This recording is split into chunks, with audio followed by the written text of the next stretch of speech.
Good morning, everyone. Okay, so as the government of Telangana, we start sharp on time, so let's get started.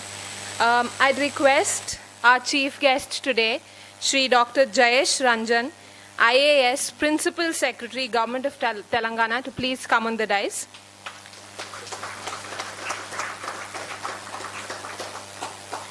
I'll now request T. Koshi, CEO and MD, ONDC, to please accompany Mr. Jayesh Ranjan. I'll request Mr. Shri Shirish Joshi, Chief Business Officer at ONDC, to please come onto the dais.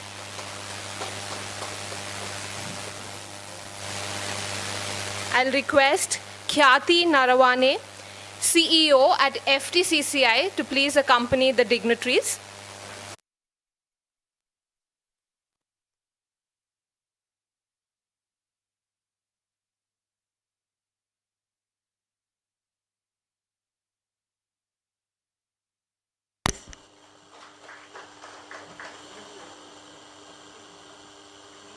And I'm Malvika Jaggi, Director at GlobalLinker.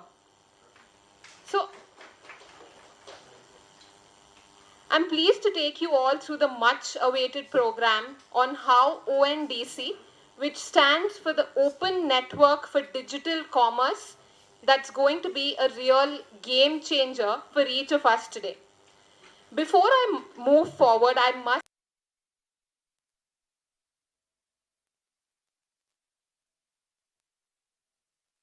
are now going to take advantage of the e-commerce opportunity in a very different and a unique way. But what does this really mean?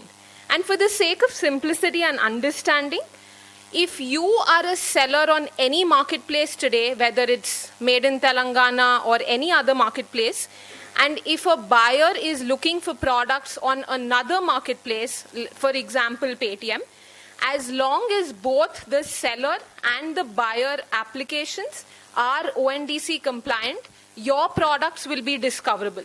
So no matter where you are, you'll be able to reach more customers and wider markets.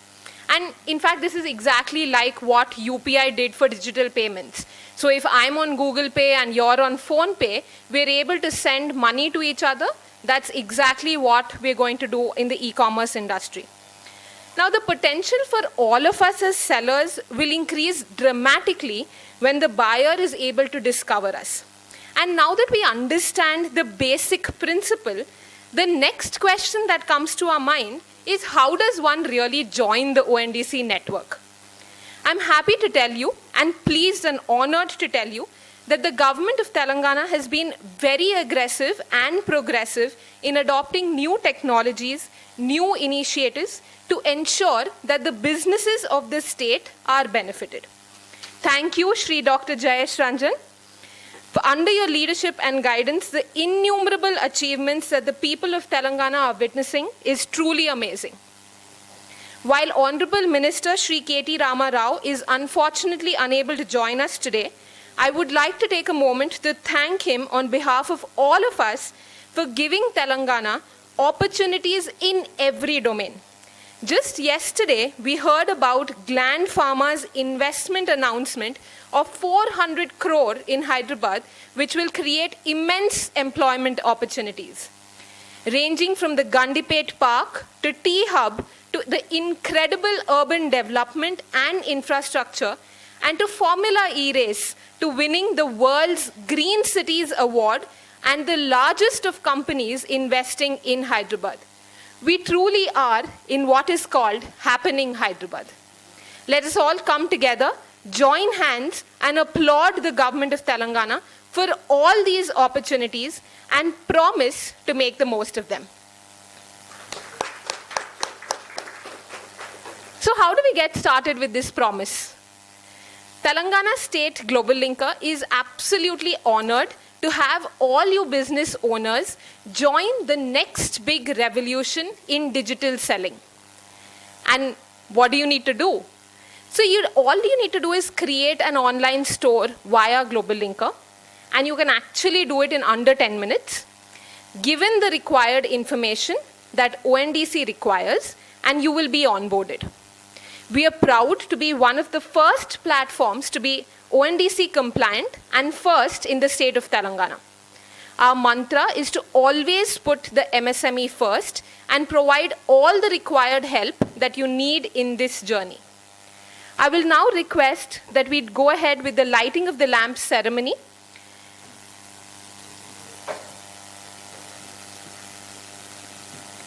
Can I request Shri Dr. Jayesh Ranjan, Shri T. Koshi, Shri Shirish Joshi, and myself to light the lamp.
As a token from FTCCI, I would request Mr. AVPS Chakravarti, Chairman International Trade and Business Relations FTCCI, to please hand over a sapling to Dr. Jayesh Ranjan.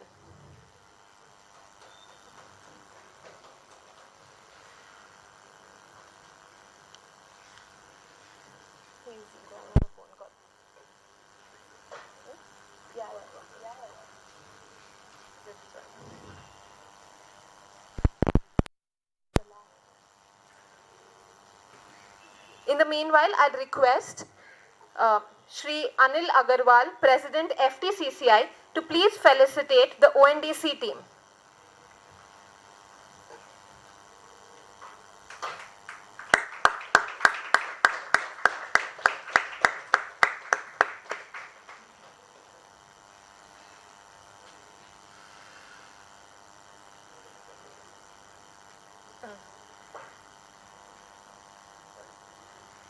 I would now request Khyati, CEO FTCCI, to please hand over the sapling from FTCCI to the rest of the dignitaries. Ladies and gentlemen, that is Mr. Shirish Joshi.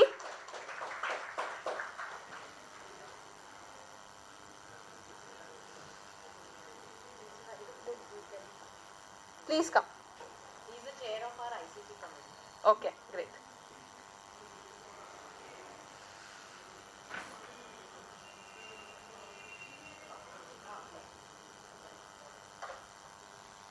That is Officer of Special Duty, Government of Telangana, Vatsala Mishra.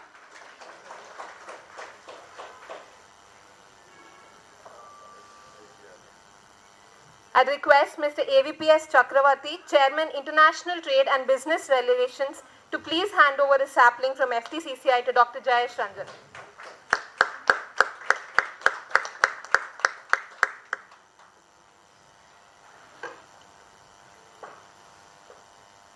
I will now request Srimati Vatsala Mishra, Officer of Special Duty, Industries Department, Government of Telangana, to please share the welcome address and report presentation.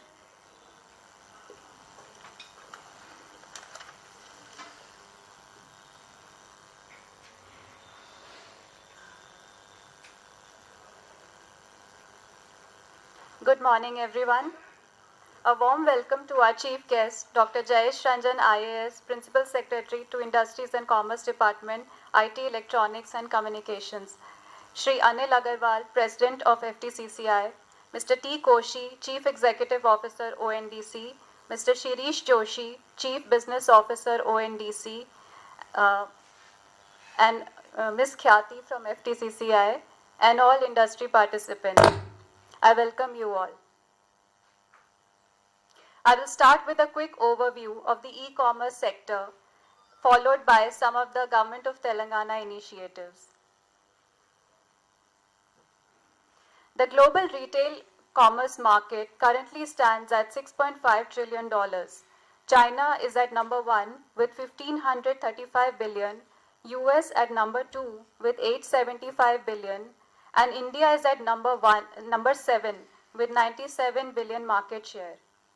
India's share of global e-commerce is only 1.5% currently, and it will grow to about 2% in 2030. This also means that there's a huge potential for growth here.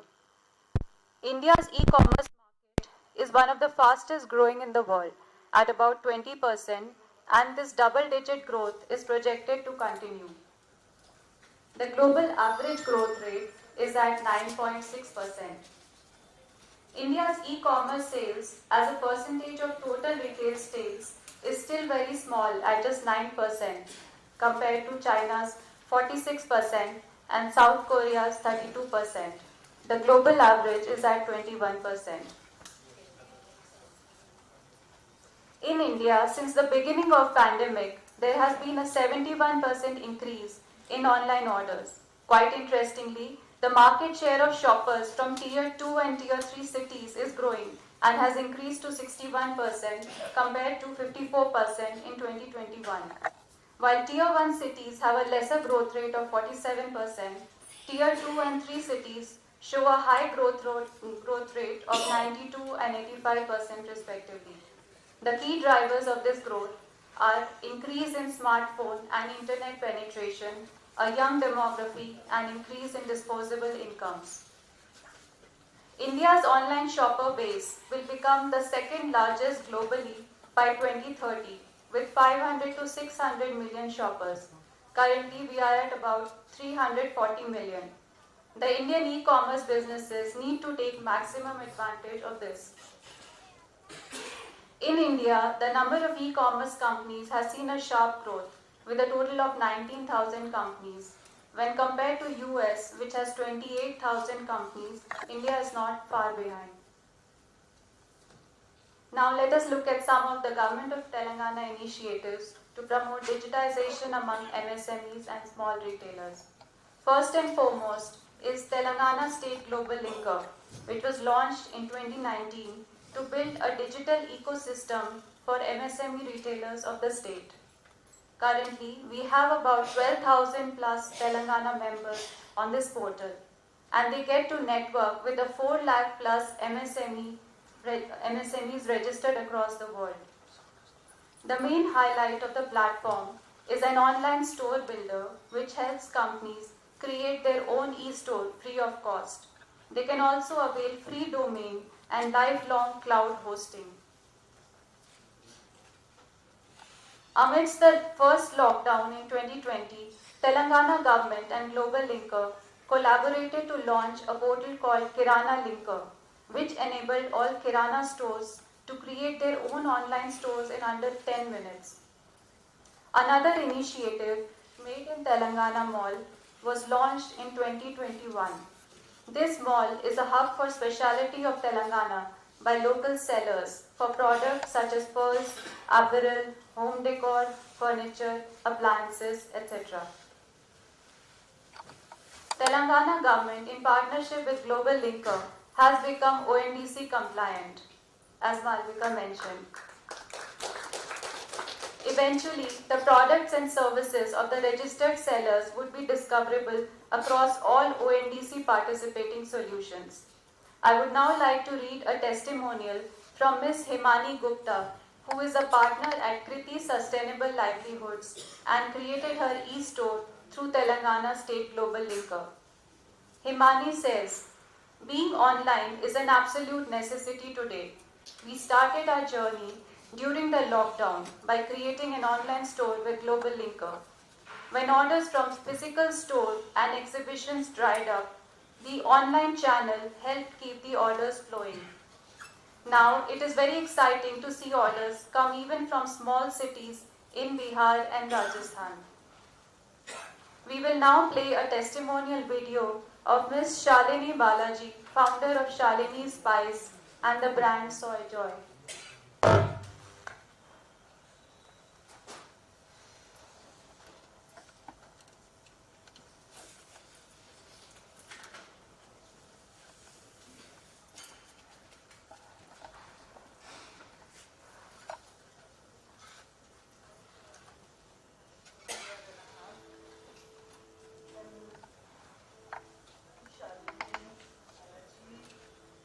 Manufacturing Soy Joy past year and a half, and for quite some time I've been trying to put my product online because marketing is a great problem for us. Manufacturing is a minimum of any of my troubles. Marketing is. I've been trying various online. What shall I say? Online places, but somewhere or the other I've still not been able to get it online. Then I saw this Telangana State online shopping, which and following that lead, I came across to this global linker, and believe me, in about half an hour, I've been able to put it online. Thank you so much, Telangana State, for this initiative you're taking. Thank you.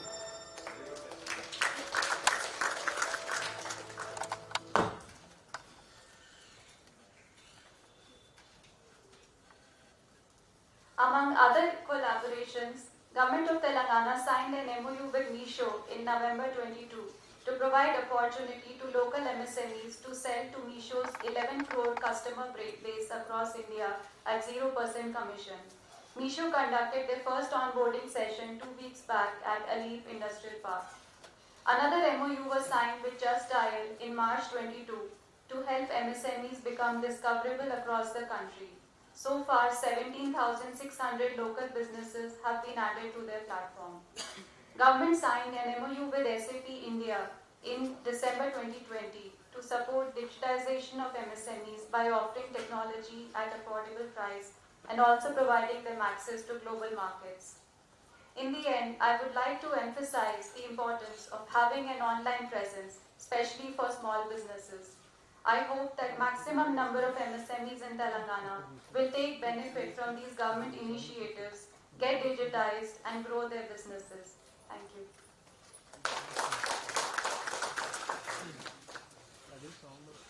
Thank you, Vatsala, for these insights and apprising the audience about the digital initiatives that the government of Telangana has undertaken in the form of Made in Telangana and Kirana Linker through GlobalLinker, as well as ONDC now.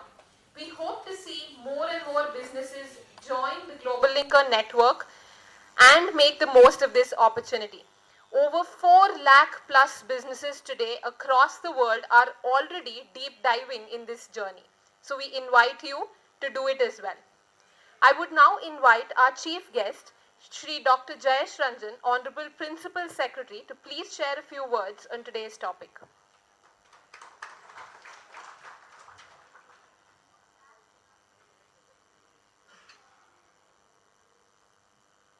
Thank you. Thank you very much. Mr. Koshi, Mr. Anil Agarwal, Mr. Joshi, other dignitaries on the dais, participants, guests. I would first of all like to thank FTCCI for hosting this event.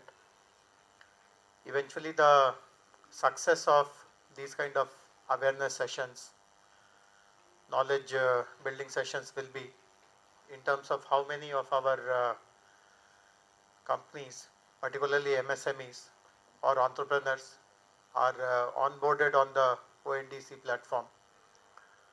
I was discussing with Mr. Koshi before this event has started on what are the national examples, what are the national good practices. And he has been able to tell us that in a few other states, the opportunities to get on this ONDC platform has been maximized, or at least the potential to maximize is already evident. For example, he gave the example of Tamil Nadu, and he mentioned that lots of these Kanchipuram sari makers, they have been directly onboarded. And earlier, whatever orders they would get from prominent stores, Chennai-based stores like Nalli's, etc., now they are getting better returns just because they have gone online. Similarly, in Kerala, he mentioned that the government is supporting in something like what we are doing in helping businesses create online stores, etc. Their government is also doing something similar. Similarly, the way we have decided that, for example, through Just Dial and through Meesho, we will have partnerships. Their government is also bringing other players to ensure that more and more people become digital. So there are lots of good practices which we need to pick up from throughout the country. Fortunately, we have an early start much before ONDC was launched through our partnership with Global Linkers. We had already, as the presentation explained, more than 12,000 MSMEs are already part of Global Linkers. Similarly, we have a good amount of traction through Just Dial. About 14,000 odd companies have been enrolled in Just Dial. Meesho, I don't know the numbers, but hopefully some traction will come for Meesho as well. And SAP has also created conducted awareness programs. Some number of people should get motivated to get into online. But eventually, so far, one of the reasons why people were not getting online was that different platforms had different regulations, different rules. Method of onboarding was different, and then certain minimum stock of inventory, plus other some of the commission related issues. They used to find it very difficult, at least a very basic kind of a entrepreneur or an MSME player. But due to ONDC, all these challenges hopefully will get resolved in favor of the entrepreneur or the MSME. And as Mr. Koshi was telling, throughout the country, the traction is good now. I think they have about 25,000 plus merchants who are on the ONDC platform. The large e-commerce platforms also, one after the other. Meesho is already a part of ONDC also. Paytm is a part of ONDC. The other big players also, possibly one after the other in the coming weeks and months, they will also get onboarded. And once that happens, then more and more sellers also will get that sense of confidence that I'll be discovered by possibly the ones who have the maximum reach also. We also need to, within our own system, we also need to identify which are the ones who have products which can go to customers or consumers more easily, which are the B2C companies. And once we are able to bring all the B2C companies on board, maybe then we get on to the B2B commerce as well. We also need to bring other partners on board. While FTCCI is always available to us to reach out to its members, we know that lots of home-based entrepreneurs are part of other organizations. For example, many of them are part of women organizations like Alip, Kove, etc. So we need to start a dialogue with them. But at the end of it, even if you are onboarded on ONDC or any other platform, the success in getting good demands or orders from potential customers, it could be B2C customers, it could be B2B customers, will remain the quality of your product, the speciality of your product, and various other features which differentiate your product vis-a-vis hundreds of other products which are available online. One of the flip sides of getting onto a platform like ONDC will be that you'll have to face very intense competition. Because earlier you may be supplying in a very limited way, your competition will be limited, but now you will be facing global competition. Or at least MSMEs and entrepreneurs throughout the country, if they are in the same line of activity, their products also will be challenging your product. And therefore, doing lots of this back-end work on improving the quality of the product, improving its features, improving the labeling. Eventually, what is most important in terms of customer satisfaction, how are you meeting that element of customer satisfaction? That also will be very important. So let us also realize this, that at some point in time, we may show numbers that 10,000 companies from Telangana are onboarded. But if you look at the actual volume of sales or the number of orders they are getting, it may remain very low because we are not able to compete with others. So let us be aware that this also will be an important metric tomorrow. Right now, because it is early days, the number of people who are companies who are getting onboarded is right now an important metric to track. But after some time, what kind of business are you generating? Has it advanced your business? That will be something which will be very important. And therefore, we must have that intelligence and we must have that wherewithal to track all these things within a particular product category. Which are the ones who are doing the best business? How are we faring? We meaning companies from Telangana, entrepreneurs from Telangana. If there is a big gap between the top in the country and us, what is it that needs to be done more? And it is there that we'll be very happy to provide direct support in form of some government schemes, some tailor-made schemes, so that your product becomes more competitive and you also are able to get or garner a large part of the market share. Of course, India being a large country, the scale at which our activities operate, even if you have a very small portion of that market also, in terms of volume, that will be quite large. So that is one satisfying thing, that we are operating in a large customer base. And the other important thing is to keep track of which are the product categories which are getting more and more in demand, because that is one of the advantages which a small company, an MSME or an entrepreneur faces. They can pivot or they can change their line of activity in a very agile way. If something is not doing well, instead of going after it and wasting time and effort and money, best is to stop that and move it to something else. So how do you do this kind of a market study? Which are the products where there is either a direct market or a clear market, or there is a latent market, and therefore you become the first mover to create that kind of a latent market. So let us, through these kind of interactions, and Mr. Koshi, Dr. Joshi and other senior leaders from ONDC are here. Let us understand from them, how do you as a state or as a platform tackle some of these issues? How do you make best use of platforms like ONDC? And we continue to innovate and work towards it. So I thank FTCCI once again for giving this opportunity. We need to repeat these kind of sessions as many times as possible. Also go beyond Hyderabad, go to smaller kind of manufacturing clusters, partner with other organizations. I mentioned about some women organizations who have a good number of members who are manufacturing home-based products. How do you bring them on this fold? We also have government organizations. For example, there is a rural development organization in the state called SERP, and an urban development organization called MEPMA. Many of their members also, they live in rural areas, they live in working class neighborhoods, but they do some kind of home-based manufacturing. And opening the doors of e-commerce to them can be a great way to show inclusivity. Government obviously has to be very inclusive in its approach, and therefore working with them and bringing some very good case studies from them, because it is not to say that their product quality is poor, they cater only to the bottom of the pyramid. Many of them do make good kind of products. Lots of these handicraft products, which I have personally seen in high quality exhibitions, etc., are made by such kind of artisans and craft persons who live in rural areas, who don't have too much of education in a formal way, but understand their work quite well. So reaching out to them, bringing some case studies of that kind also will be a good indicator of success, will motivate many others. We did see testimonials from some of the people who have benefited from global linkers.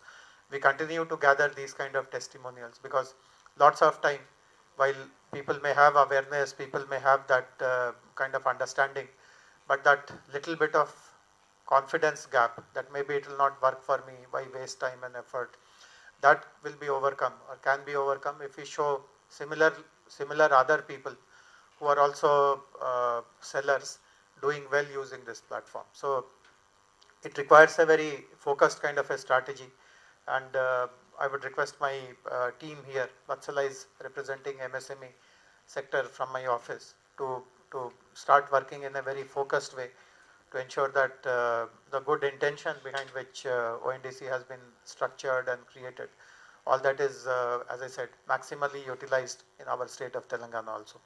Once again, I thank FTCCI, ONDC for organizing this event. And as I said, let us do this as frequently as we can. Thank you very much.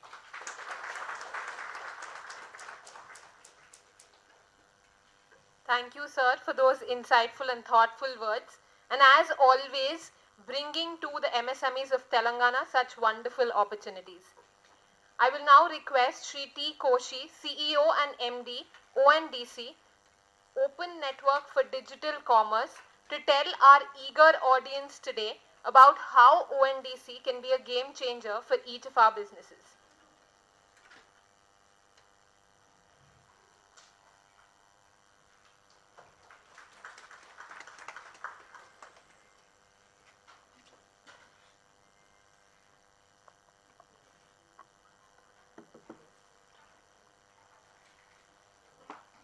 Dr. Jayesh Ranjan, other dignitaries on and off the dais, ladies and gentlemen.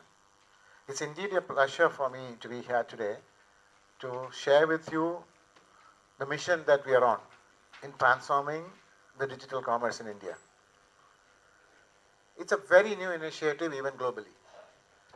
So the way I look at how it will transform and how it will get adopted is going to be like this. Imagine that I come and tell you that I'm buying 5 acres of land in Moon. Some very smart businessman will say, tell me, bhav kya hai? Shall I also join? Then the next set will say, hey, rocket वगैरह बनाया है? उसके बाद बात करेगा. And the third set will say, start a colony, I'll buy a flat there. But each of them have different opportunity, and by the time the guy who would buy a flat, he will be paying 10 times more if he had been a part of the Bhav Kya group. So we are going to share with you the details of this moonshot, this big ambitious initiative that we as a country has taken up. We'll have a very detailed presentation from my colleague Shri after this. It will go into nuts and bolts of how you could do. But as Malvika said, I'll try to give some big picture selling to you and why should be a part of the first group. Bhav kya hai? See, we heard the statistics of the digital commerce growing worldwide in India.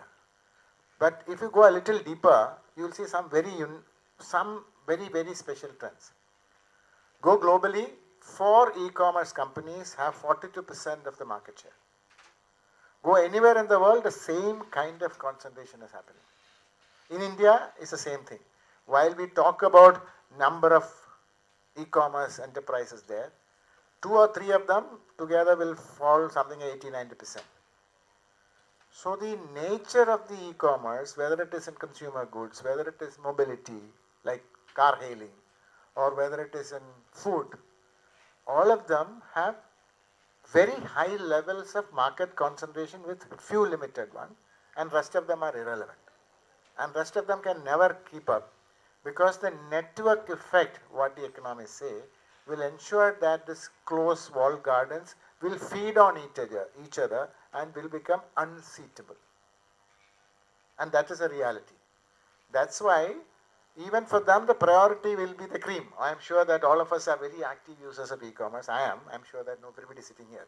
Because we belong to a society, a set of, I will rather say cream of society. India is much large. Today the penetration of e-commerce is 5 to 6% all across India. Penetration has started going to tier 2 and tier 3 cities, but again at the creamy class. When it comes to the merchant side, it is pathetically low. All this is because the focus of the walled garden, if I am running them also, will be to support, to take care of the, what I call the low-hanging fruits. Look at the product range of the digital commerce. You would see some products which are more familiar for all of us will become the predominant part of the basket of goods that is being sold in a significant fashion. You may see 400,000, 500,000, few lakh of merchants. Go deeper, you will see some 30 to 40 of them will having the majority of the market share. That's the nature of such a closed network. This is not something unique about India. This is a challenge globally. US is also struggling with this challenge of few concentration by few big tech companies. In fact, they have brought, so they are trying to look at to address this issue of market concentration associated practices by means of regulation. They call it America Innovation and Choice Online Act, which President Biden was hoping to pass this year, but $150 million of lobbying money made sure it doesn't getting postponed. He has even brought a very powerful lady called Leena Khanna as the Federal Trade Commission chairperson with a very clear mandate to address this issue of concentration and associated market practices. What is happening is when you have such concentration, even the small and medium enterprises just die.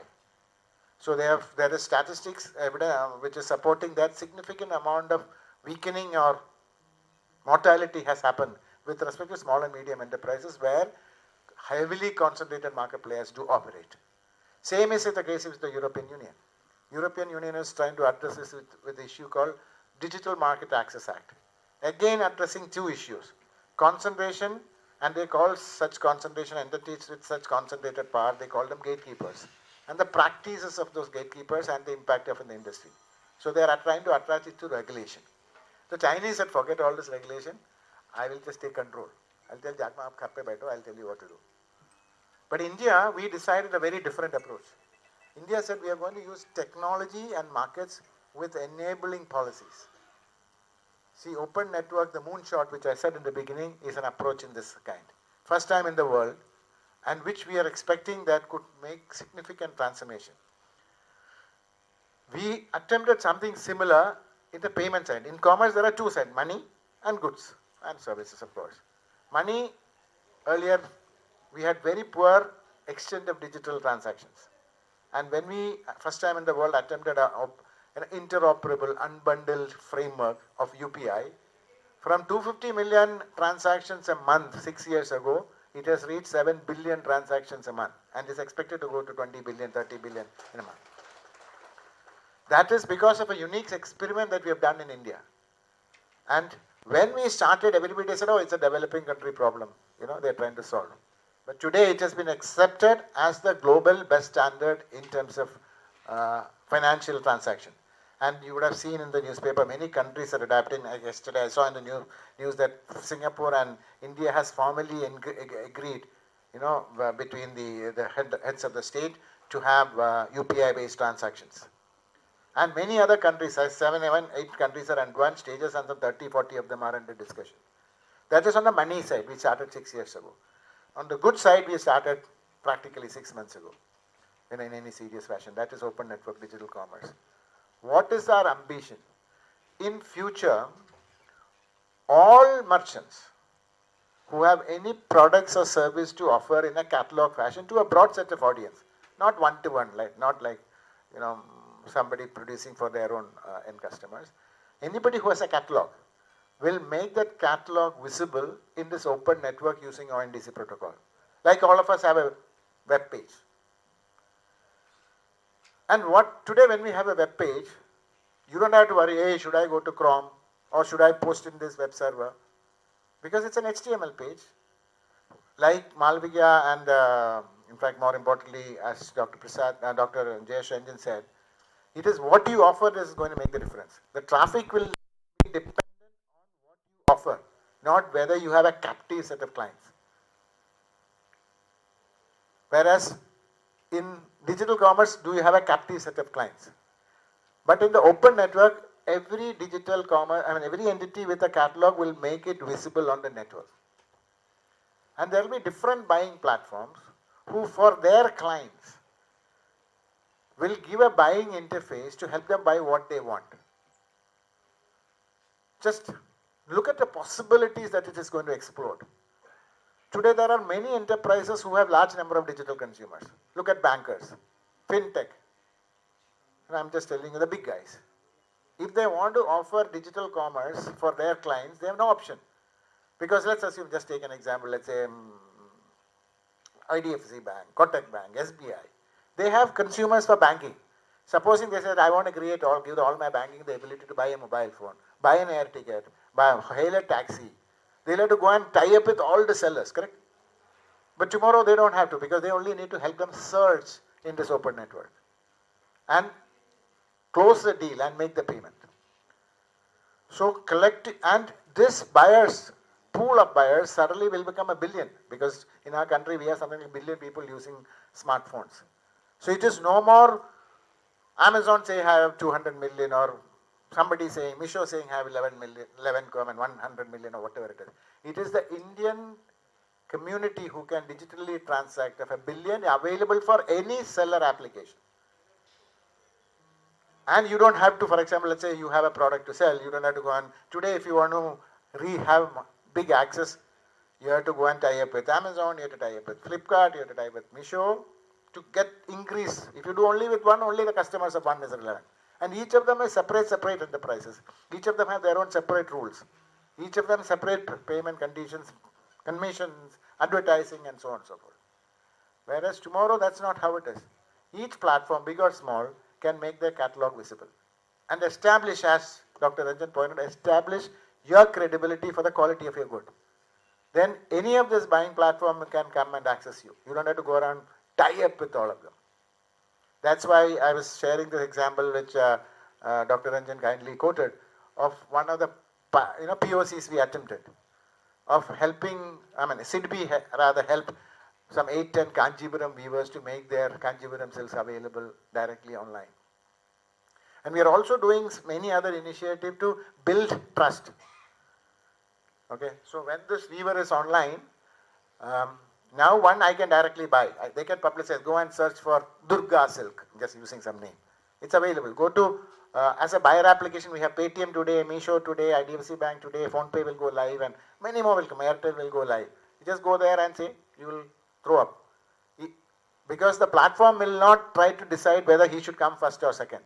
Because he doesn't even know who are the sellers. The buying platform's loyalty is to the buyers, not to the sellers. So he becomes your buying agent. So when somebody told me that I should, when I decide to buy a Valentine present to my wife, a Kanchipuram silk, which I did not, to be honest, I don't need to somebody tell me that this is the best one. I can go and search for it and I can get it. And I'll get it at a much competitive price. And the weaver get a much competitive price. It's a win-win deal. So whenever we allow such producers and buyers to come on a fair and open platform, the deals become win-win. Everybody benefits. Nobody is able to take rent-seeking. That's the whole idea. So with this ambition, we have started a journey. Like I said, I will exhort you all to become a part of this journey as the first part of my initial story, Bhav Kya Hai? Because one great thing that Telangana has done, is a lot of building blocks are there. Like when you say GlobalLinker has onboarded lakhs of merchants. Today, if they want to give visibility to the merchants, either they have to go and spending money on the customer acquisition cost, CAC, or go and tie up with Amazons or in the world. Tomorrow, they just make this catalog visible on the network. 1 billion customers is there for them to take, so long as your product is relevant. That's a transformation. So I'm not going too specific, and I just want to give the big picture story to excite you to join this journey in the early stages. And my colleague Joshi will give you extensive detailing after the session.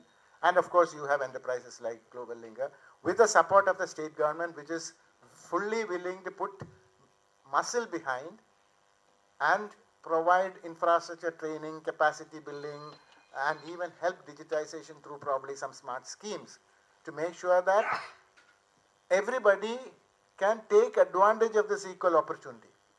Because you know that equal opportunity doesn't mean equal capability. So equal opportunity means everybody can compete. If they are not equally capable, they need a hand-holding support. And that is what governments can do. And we are very happy that Dr. Jayesh Ranjan has personally come and committed, including series of sessions with variety of enterprises like industry associations, SHGs, all of them. In Kerala, like the Kudumbashri has just gone live, which some of you may know. It's a very successful SHG, Shri's, women's self-help group, which is doing a lot of interesting stuff across the state. So these are just the possibilities. And all this transformation will take few years to fully benefit. There's no abracadabra here. But I'm sure that those who come early will reap the benefit. Thank you.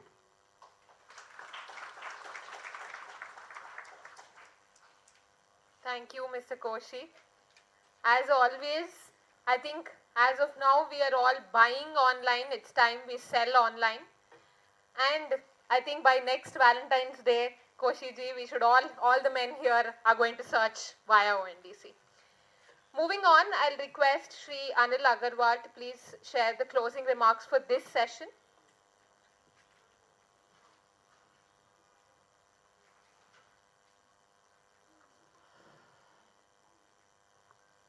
Good evening. Sorry, good morning. Used to have meetings in the evening.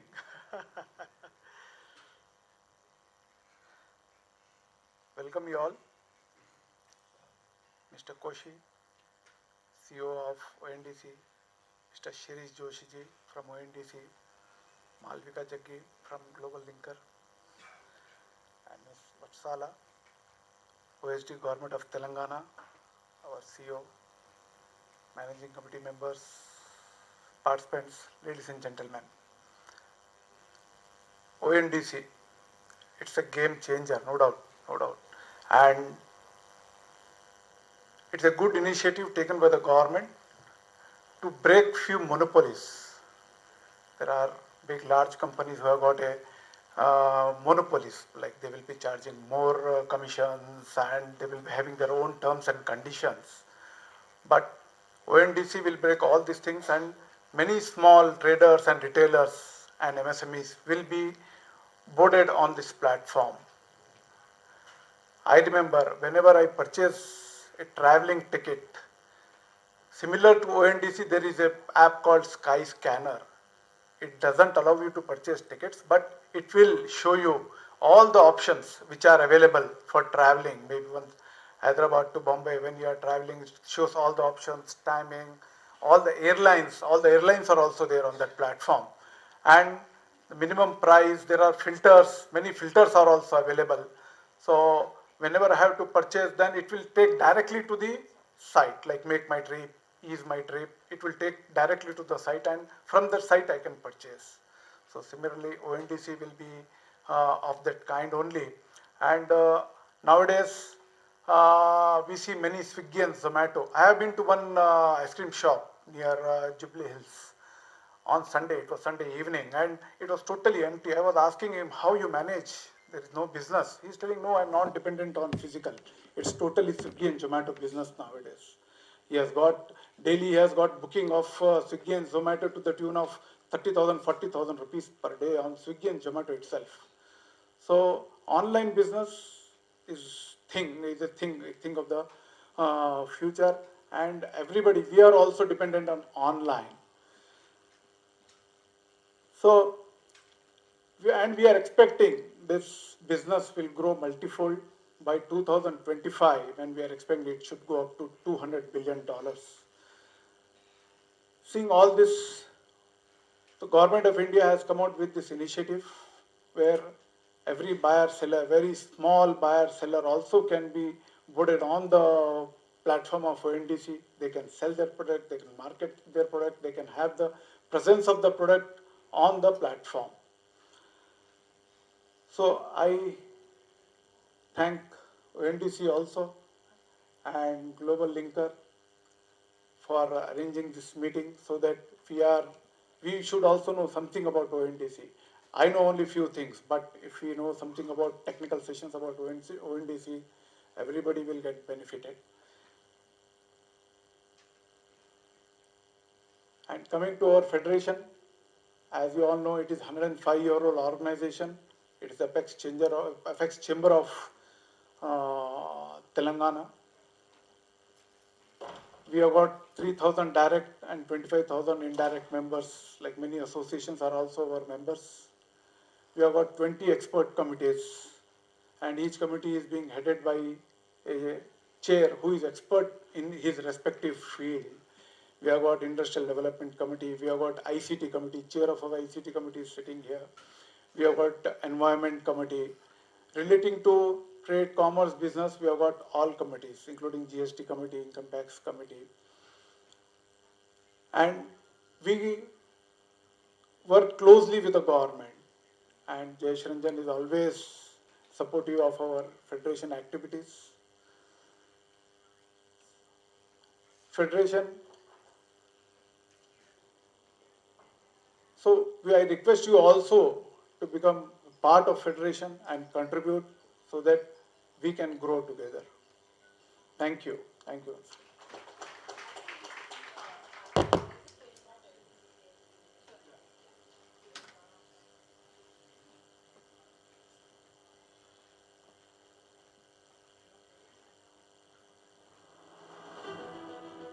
1917, the year when a dedicated organization, the Deccan Chamber of Commerce, was formed to encourage trade and commerce activities.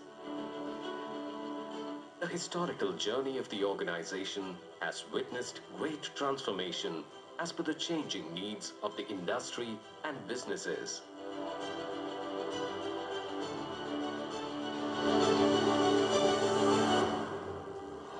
The Federation of Telangana Chambers of Commerce and Industry, FTCCI, a legacy of excellence, voice of the industry, representing interests of over 25,000 businesses of all sizes, sectors and regions, is empowering industry and trade of Telangana state.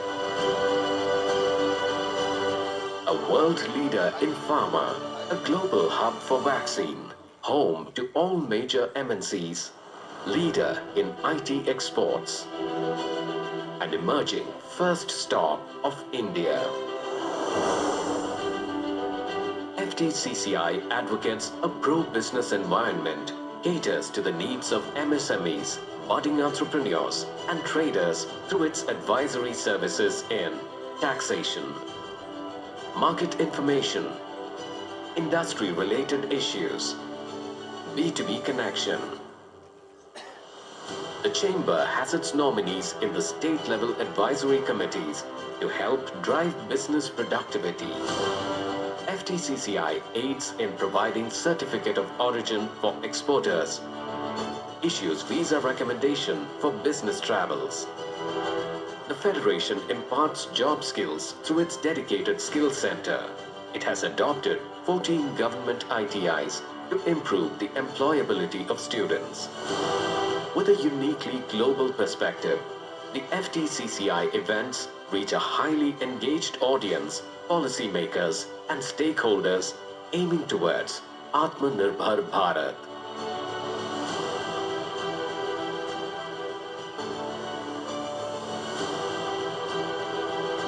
FTCCI to work with government, tell us and guide us कि हम लोग क्या कर सकते हैं to remain competitive, to remain better than our competition. FTCCI for joining us, and I thank the office bearers of FTCCI for inviting me. Jai Telangana, Jai Hind.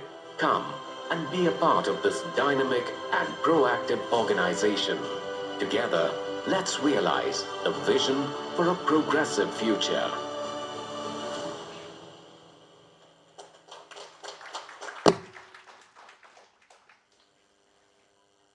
Thank you, Shri Anil Agarwal, President FTCCI, and that was truly an immensely mesmerizing video. I would say that we are all today able to learn about the kind of development that FTCCI is doing in the state.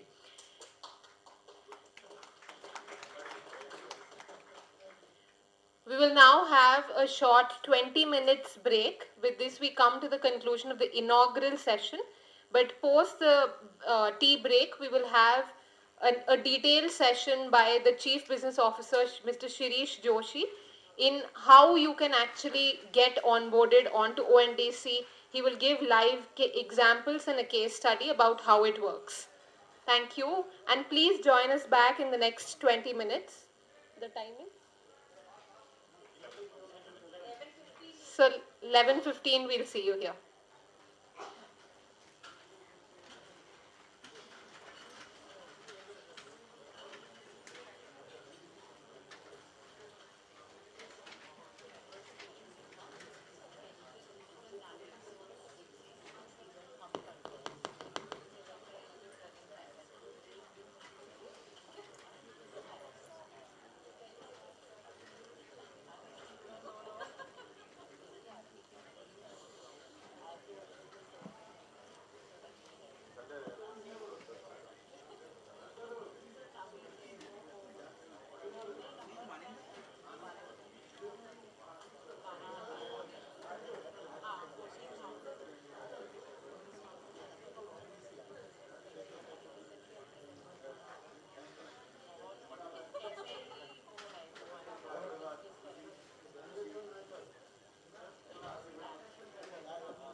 starts. So because of the break, they would have removed it. I'll give you the changer.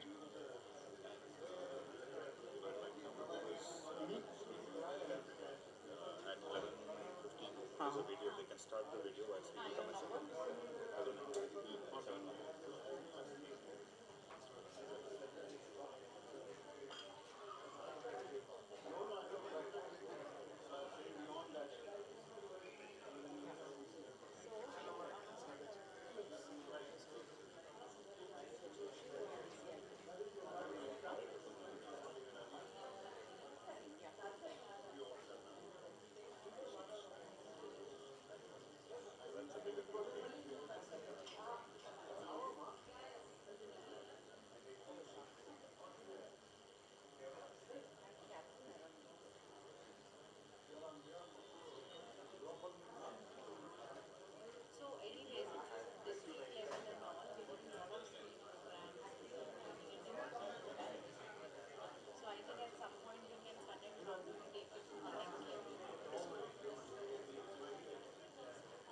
So in most of these cases, one part of it is education, which you do. The second part is for sellers to connect with one of the seller applications or something. When we do workshops like that, we actually invite some seller applications to be present to be with us. So our workshops are typically three parts, which we've gone to all three parts. So the first part is what we will do today, which is explaining what ONDC and how it works and what is needed. The second part is then how do people join. The third part is then actually having the seller applications share about how their operations are. So that part we don't have today. But when we do those, we can also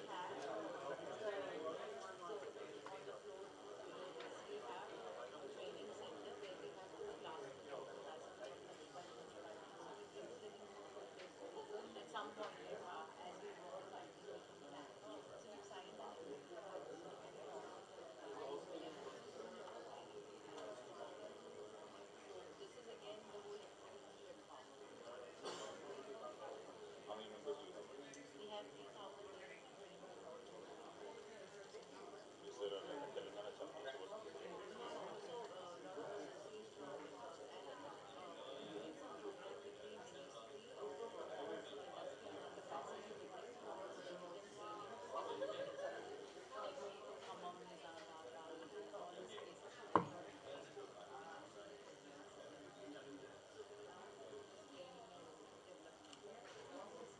As part of that exporting model, we also contact agencies that are experts in communication. So that is very helpful export use cases. One critical part of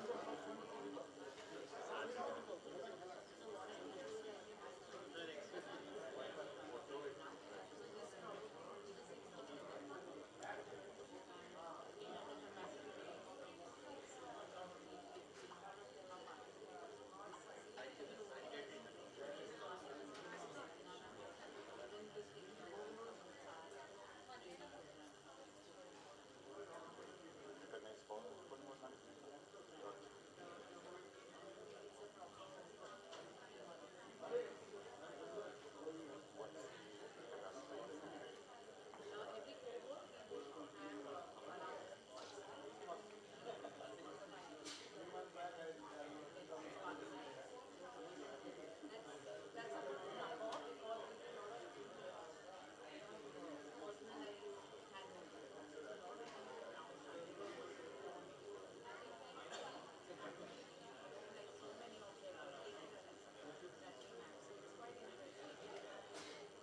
Honey making preparation. Honey making preparation.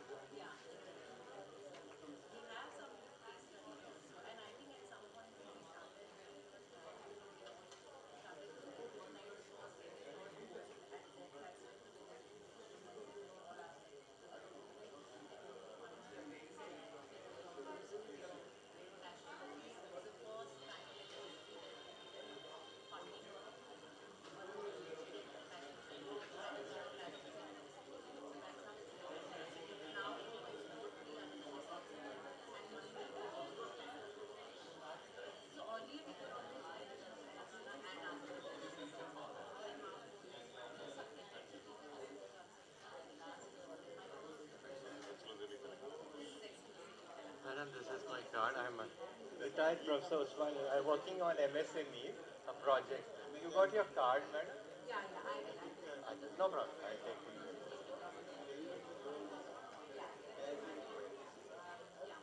I'll contact you, madam, in your office.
and you list your technology solution with ONDC.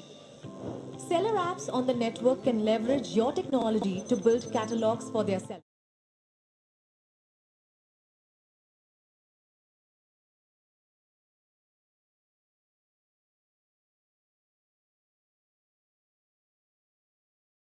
Boost your go-to-market strategy and scale your business in no time. So, how do you become a part of the ONDC network? As an e-commerce player, you can adopt one or multiple roles in the network and leverage the benefits of its growing reach. You can join as a buyer application and get your buyer base to use your application. I request everybody to settle down.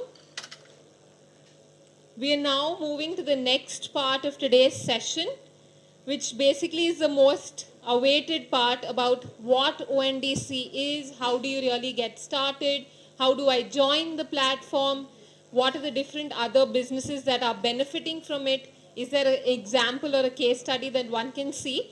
So I'll now invite Mr. Shirish Joshi, Chief Business Officer at ONDC, Open Network for Digital Commerce, to please tell our eager audience about how one can actually make the most of this platform.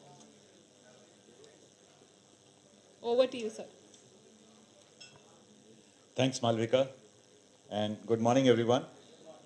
I look forward to sharing this session and explain what ONDC is about, importantly, what its benefits are, and how you can join and take advantage of it.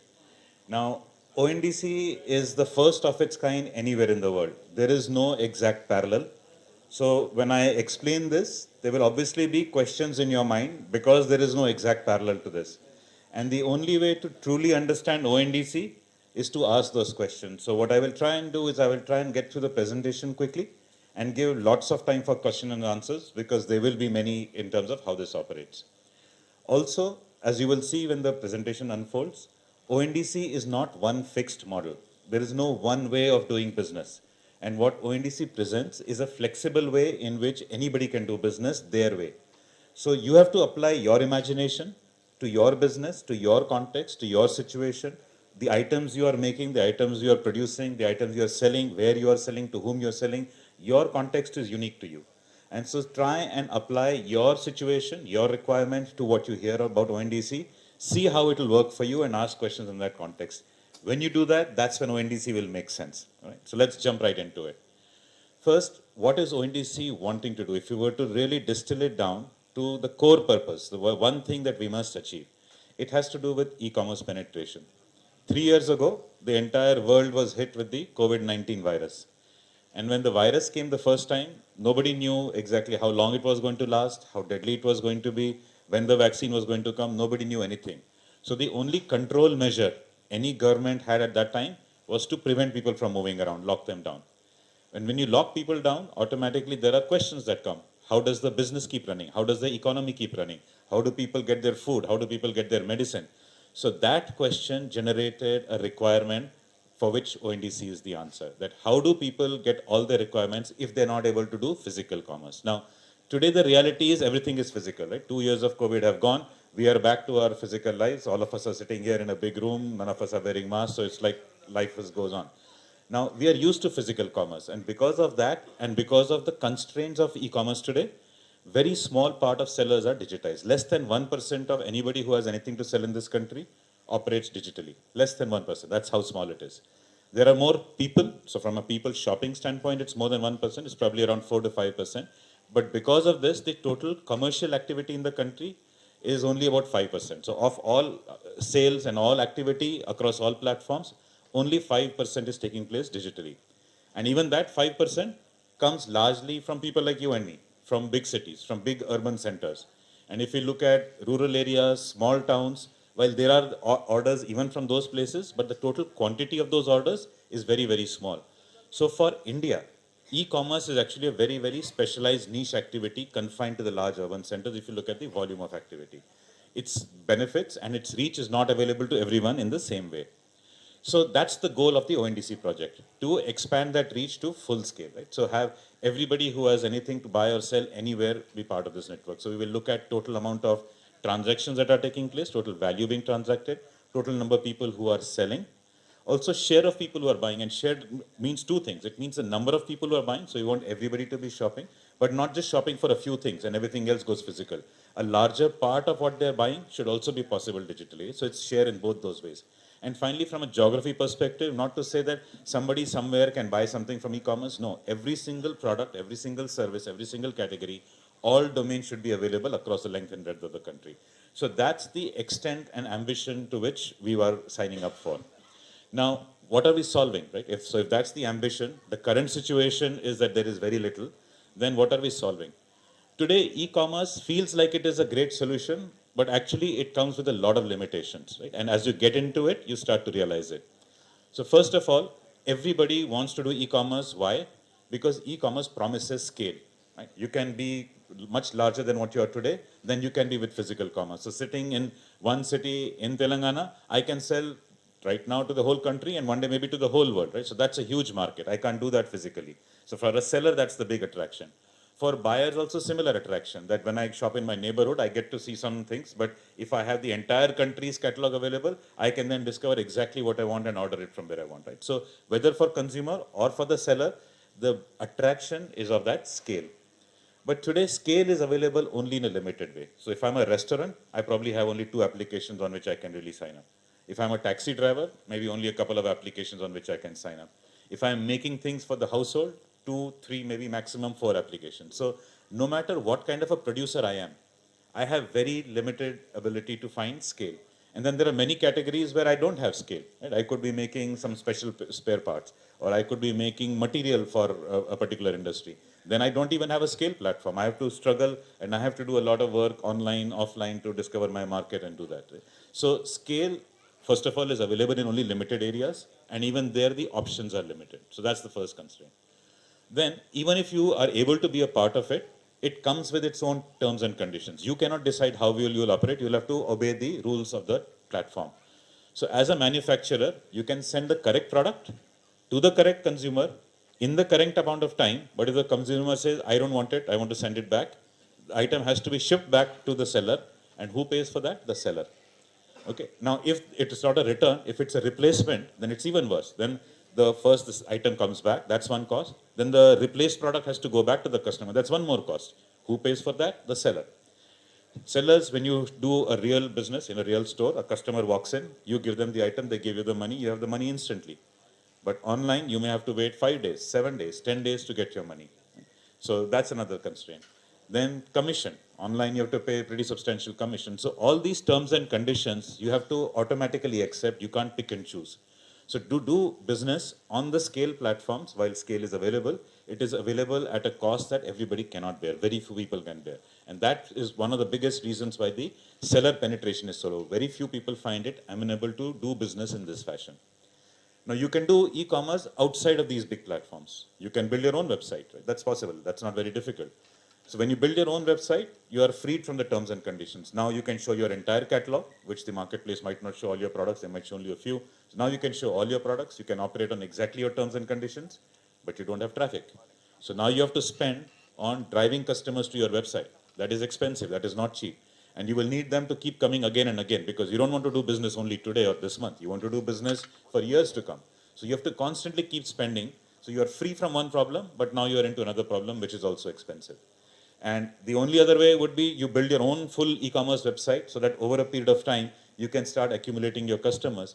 But running an e-commerce platform is difficult even for e-commerce companies. And you can see the news stories about what difficulties they're going through. So how will a company that is actually not in e-commerce, that is in the manufacturing or production or some other business, now start doing e-commerce and do it well? Very, very difficult, if not impossible. So no matter how you look at it, any form of e-commerce today is actually not a perfect solution. So now, how do we solve this? We are solving it through an ONDC network design, which is based on 2 principles. The principles are very simple, but there are 2 very powerful additional thoughts about this. First, while these principles are simple, today they are not available in e-commerce anywhere. E-commerce does not operate in this fashion. The second important thought about this is that these principles are available in other parts of our life. We are actually very familiar with them.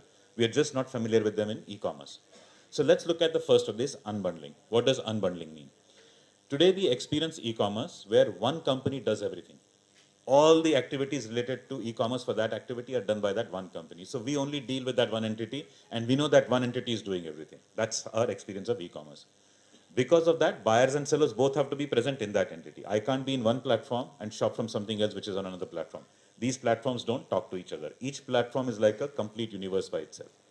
So today in e-commerce, we don't have unbundling. But in other areas, we have unbundling. Right? Let's take this event, for example. This single event is being done by somebody organizing the audiovisual, somebody organizing the flowers, somebody else organizing the tea, somebody else inviting all of you. So different parties have done different components, but this event has got created. And because we have taken different parties, therefore this event is good. Now imagine if the Chamber of Commerce themselves decided to do the audio and the tea, etc. Right? They don't have the expertise, they don't have the equipment, they don't have the sourcing. So while they might be able to do something, they might be able to do it as well and as cost effectively as somebody who's a specialist caterer doing the catering and somebody who's a specialist audio-visual person doing that. So when you unbundle it, you allow people who are good at the various tasks and who are also cost efficient at the various tasks to come together and create a final solution. That's the world we live in. Right? So if you are doing a wedding, let's say you will call a wedding planner and the wedding planner calls the florist and the caterer and the decoration. If you're redoing an office, you'll sign up with an architect and the architect will arrange the electrician bundling. One party does not do everything because there is different expertise and different capability and different efficiency. That's how the world works. That's not how e-commerce works. E-commerce says, I will be one company that will do everything end to end. Right? Now, that is what is going to change. So if you think about it, right? It's not about services only, even products. No car maker, even the world's largest car maker, makes their own tires. Have you thought about that? They don't make their own tires. Why? Because tire making is a specialist ability. Somebody has become a perfect maker of tires. So they have the technology, they have the experience, they have the expertise, and they can also make it cheaper than if a car company were to try and make it. And that's why it makes sense for whether you're making a truck or a bus or a car or a scooter, that you make the rest of the vehicle, but you take your tires from a tire company. So unbundling is the way where the total is optimized best in terms of quality and in terms of cost. One party doing everything becomes very challenging. Challenging in terms of quality, challenging in terms of cost. Now, let's take the reverse example. Right? Think about the airline industry. Thankfully today, we have common airports. But imagine if we told every airline has to build their own airport and their own runway and their own everything. If they had to do it, how difficult it would be profitably? And do you think every airline can build a great airport and a great runway and maintain it? Some may do it okay, some may do not okay. That's not their expertise. Thankfully, we don't have that. We have one party like a GVK or a GMR or somebody or Adani. They are now building expertise in managing airports. They build a great airport, and all airlines just simply do landing rights and fly. So if you have a helicopter, you can run helicopter service. If you have a 5-seater aircraft, you can run corporate service. If you have an Airbus or a Boeing, you can run commercial service. You are only doing the incremental activity, and it becomes easier for everyone. But if each party had to do everything, it would be very expensive. They would struggle with the profitability, and then they would squeeze the passengers and the flight makers to do that. That is what is happening in e-commerce today. One party tries to do everything. It's a more expensive, inefficient way to do it. And because it is expensive and inefficient, and because they control access to buyers and sellers, they squeeze both ends. Right? So that's the situation we are in.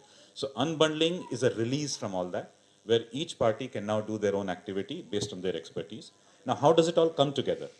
For it to come together, you need a connection and interoperability. And that's the second part of it. So the two core ideas about the design are actually very simple. You allow unbundling, that each party does one part of e-commerce. Everybody doesn't do everything. Each person does only what they are good at. And then you allow them to connect with each other and be able to operate. So interoperability is the method. Now, interoperability we experience every day. Right? When we send an email, for example, we are experiencing interoperability. Because when we send an email, we don't even think what is the email program the other party is using. I'm on Gmail, that person could be on Yahoo, somebody else could be on Outlook. We don't even think about what is their application. Why? Because we are using an application that uses a protocol, and the same protocol is also being used by them. So but the actual software will look different. Right? The menu items may be slightly different, the colors might be slightly different, some additional features, some basic features, but there is a common part that everybody does. So when I do to CC attachment, those practices are common. Email address must be fixed, something at something dot something, no change. But once I do that, everybody can talk to everyone. So the idea about protocol is it is very strict, but it is also very small, it is also very simple. And so because it is small, simple, but also strict, now anybody can be part of this network. So you can write your own email program and be part of this, and it will work just fine. Right? And so that's the liberation that takes place. It allows innovation. and it allows everyone to be part of everyone. Think about banking. Banking is also interoperable. Right? So before we had digital banking, we used to write checks. Now, did you have to open an account in every bank for somebody you were paying check to? So let's say if I want to pay money to somebody who has an account in Bank of Hyderabad. Do I have to open an account in Bank of Hyderabad? No. I could be in State Bank, issue a State Bank check. I can give it to that person. They can deposit in Bank of Hyderabad and money will come. So checks were interoperable. Because checks were interoperable, when we opened a bank account, we did not think that am I opening an account at the biggest bank in the country or not. We didn't even think about the size. We opened on whoever was in the neighborhood, who provided good service, where we knew people. So considerations were never about size. They were about the experience. Because it was interoperable. And now with NEFT, IMPS, UPI, it's all interoperable. So two parties can be in different banks. They can use two different apps, but you can send and receive money. That's the power of interoperability, right? And that's why UPI-based transactions have allowed digital transactions to go, as Mr. Koshi said, from 250 million to 7 billion in a month. So that's the power of unbundled interoperability. Right? These are simple principles, but they unleash very powerful possibilities. How? In any e-commerce marketplace, there are broadly three kinds of activities. First is buyer activities. So when a buyer is shopping on a platform, the buyer is searching for items. When you get presented many items, you select, you filter, you add to cart, you make a payment, and you start receiving tracking information. This is the experience that a buyer has, right? So that's one set of activities. All the software parts that do that is one component. Then sellers have an activity as well, right? So sellers are uploading their catalog, they're updating their inventory, they're managing their orders, they're managing a change to an order, there may be a cancellation, a modification, etc. All that activity which the sellers manage on the same platform, that's the seller side activities. And when there is a physical item being picked up from the seller's location and delivered to the buyer's location, there is logistics or delivery services required.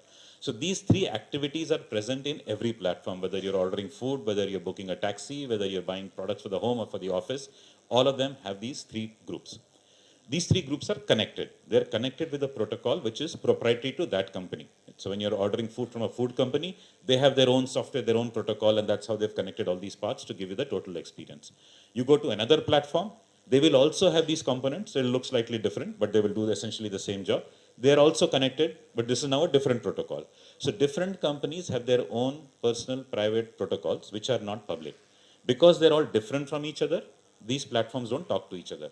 So I can't be, let's say, a food orderer on Swiggy and order from a restaurant on Zomato, unless that restaurant is also present in Swiggy or vice versa.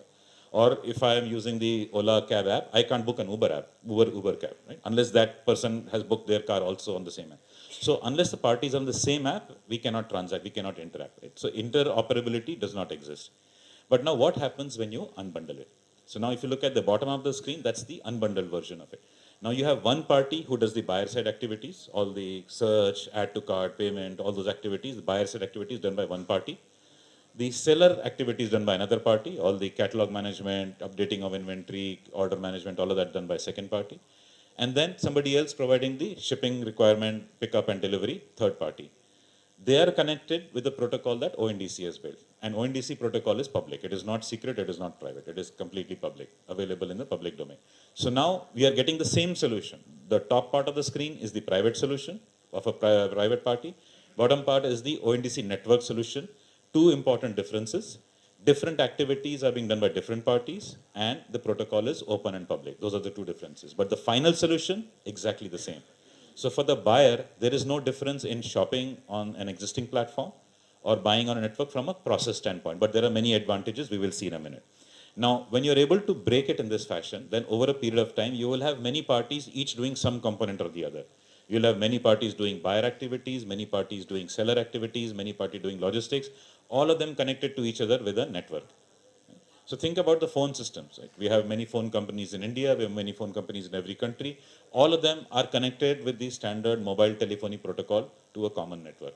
So you can be in any country on any phone company's mobile phone, and you can call anybody else anywhere. Why? Because everybody is connected to a common network, the telecom network, and all of them are following the same protocol. So when you're connected, everybody can talk to everyone. So even in ONDC, that's the case, where any seller, any buyer, any logistics can talk to each other across the network because they're all connected with the same protocol. Now, this is not just a academic rearrangement. Okay, we are doing exactly the same thing, we're just redistributed differently. It actually makes a big, big difference. And let's see how. First, who will bring now the buyers? Today, the process is that these marketplaces, they spend a lot of money to attract buyers. They will either spend advertising money, they will either spend a lot of discount money, but they spend a lot of money to attract buyers. And then the next platform will do exactly the same thing to attract you there. So all of us have multiple shopping applications because all of us have been drawn by some offer or the other. Now, why should a system which is connecting us to a seller, different parts, all of them spend different money, and where will they recover it from, right? So there is operating money they're spending, there is technology money they're spending, right? So that's the structure we are in. Now imagine a different world with ONDC. Look at anybody who has any group of people that can be users. So one such example can be a bank. A bank has customers. Telecom companies have customers. Newspapers and television programs that we watch, as audiences, we are members. So there are many entities that have members or users of different kinds. Any one of them can be a buying application because all you need is a piece of software that's a buyer application. So you have a universe of people, you have a software, you can become a buyer application and you can connect. So today we have a bank that is live. IDFC Bank is live as a buyer application. We have a payment company, Paytm, that is live, and PhonePe is on its way.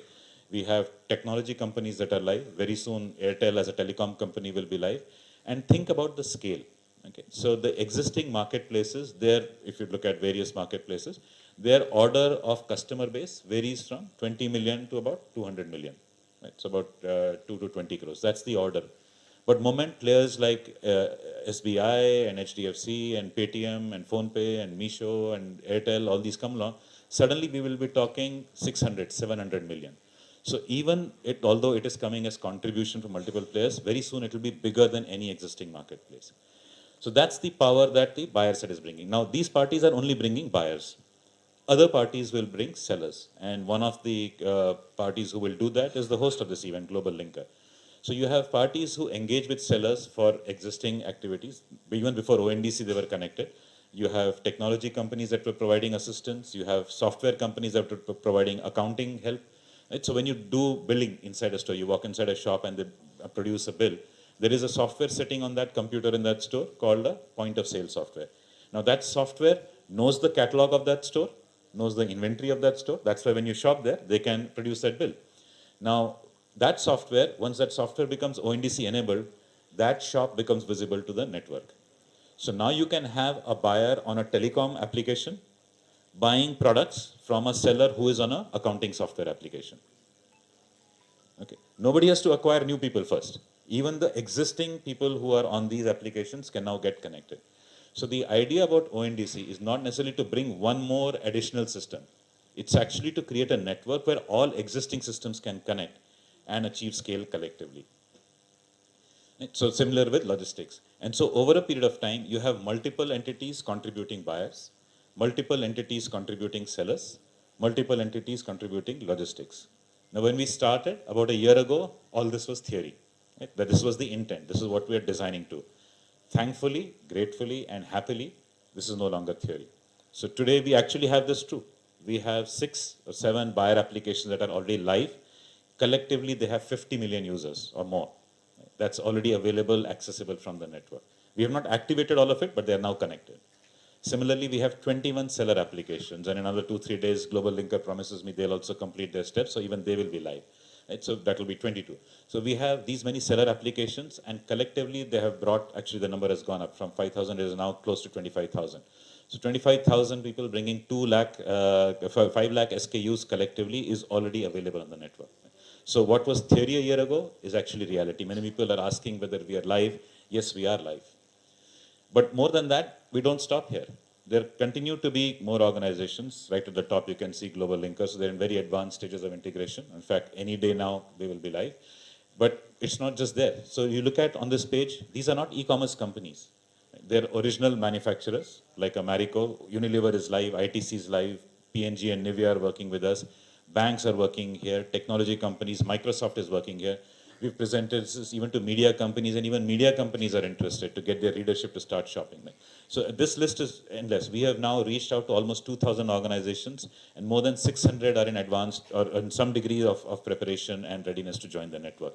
So the ONDC network will create a shopping network that will far surpass any existing private player very quickly. So what does it mean for anybody in your position? Right? Anybody who makes anything, who produces anything, who creates anything, whether a product or a service, all you have to do is just join the network. That's it. to be part of the digital economy, you don't have to join anything else. You don't have to create any additional services. You simply plug into the network. All the other complementary services are provided by somebody else on the network or whoever connects you with the network.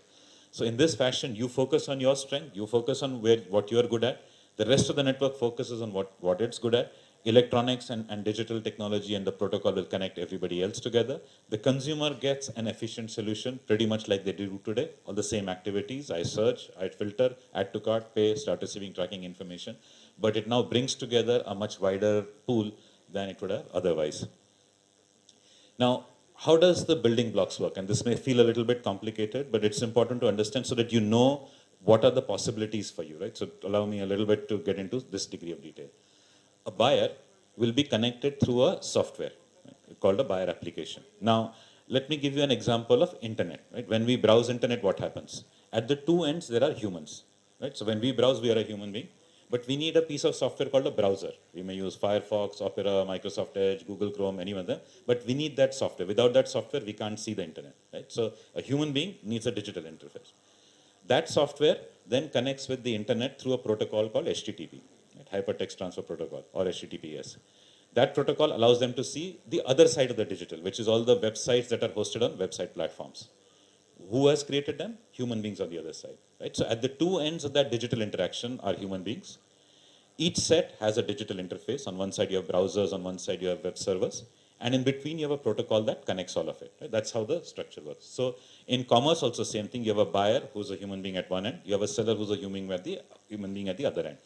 Buyer has a digital interface called a buyer application.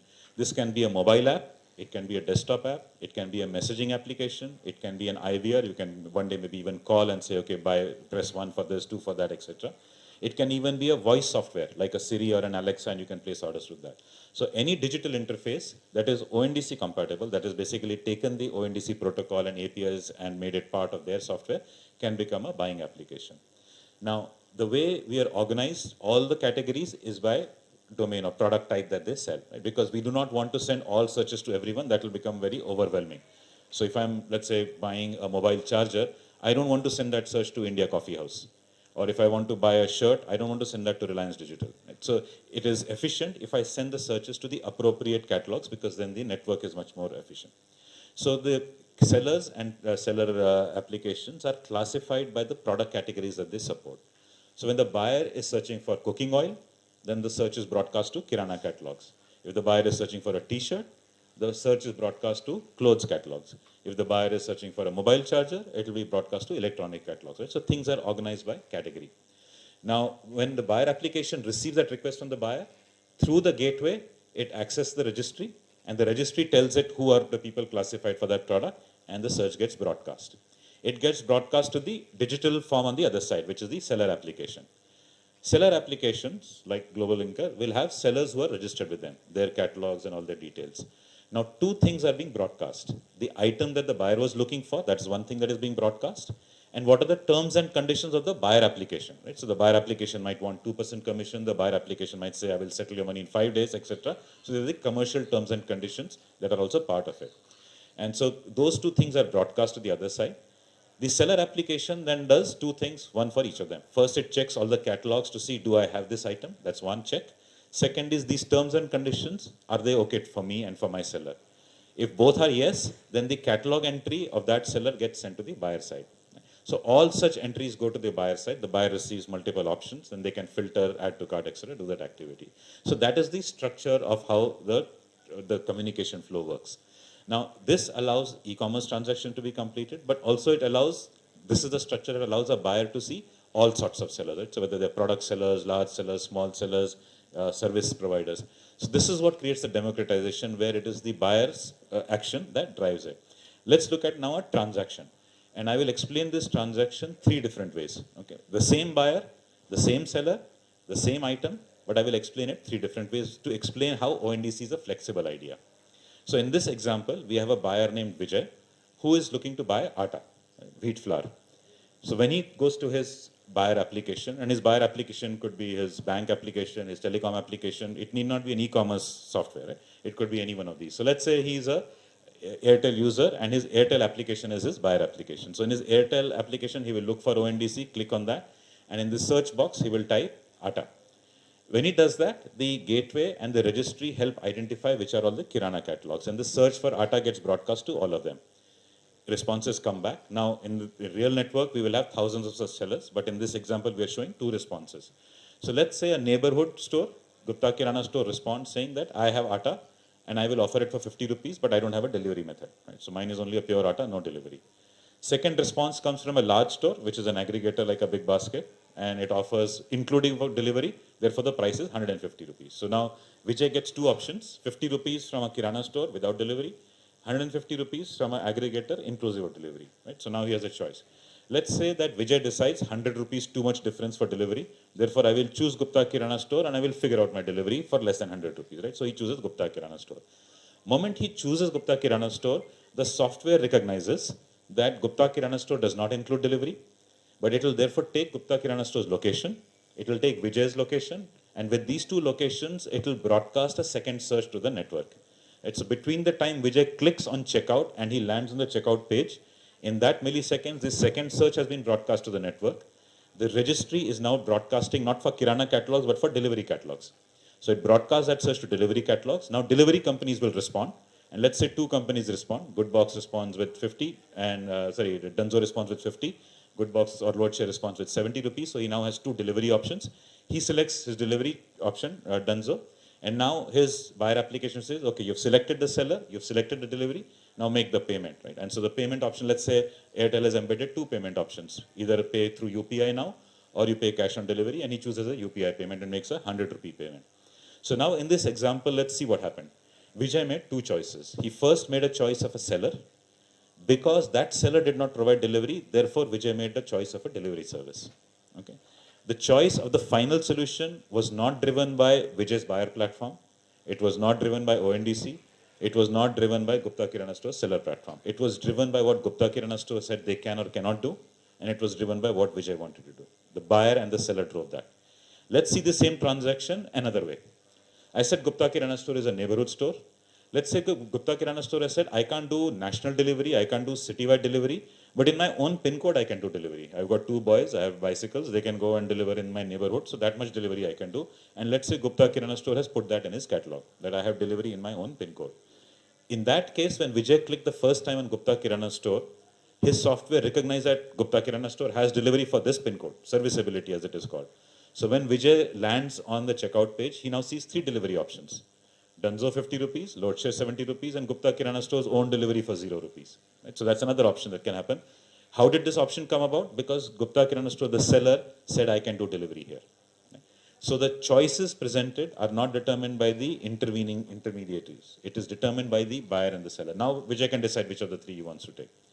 There can be yet another way this can take place. Let's say that Gupta Kirana Store says, look, people expect delivery, therefore I will not say I don't have delivery. I will myself buy delivery services on ONDC. So when the buyer is searching, I will simply quote inclusive of delivery. So let's say that that is the case where Big Basket quoted 150 rupees inclusive of delivery.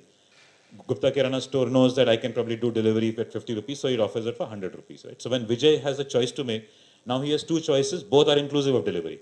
One for 100 rupees, one for 150 rupees, and he will choose one. Now Vijay does not have to choose the delivery, right? Because all the sellers that he's got all include delivery. So in all these 3 examples, it's the same buyer, Vijay, buying the same item, Atta, from the same store, Gupta Kirana Store.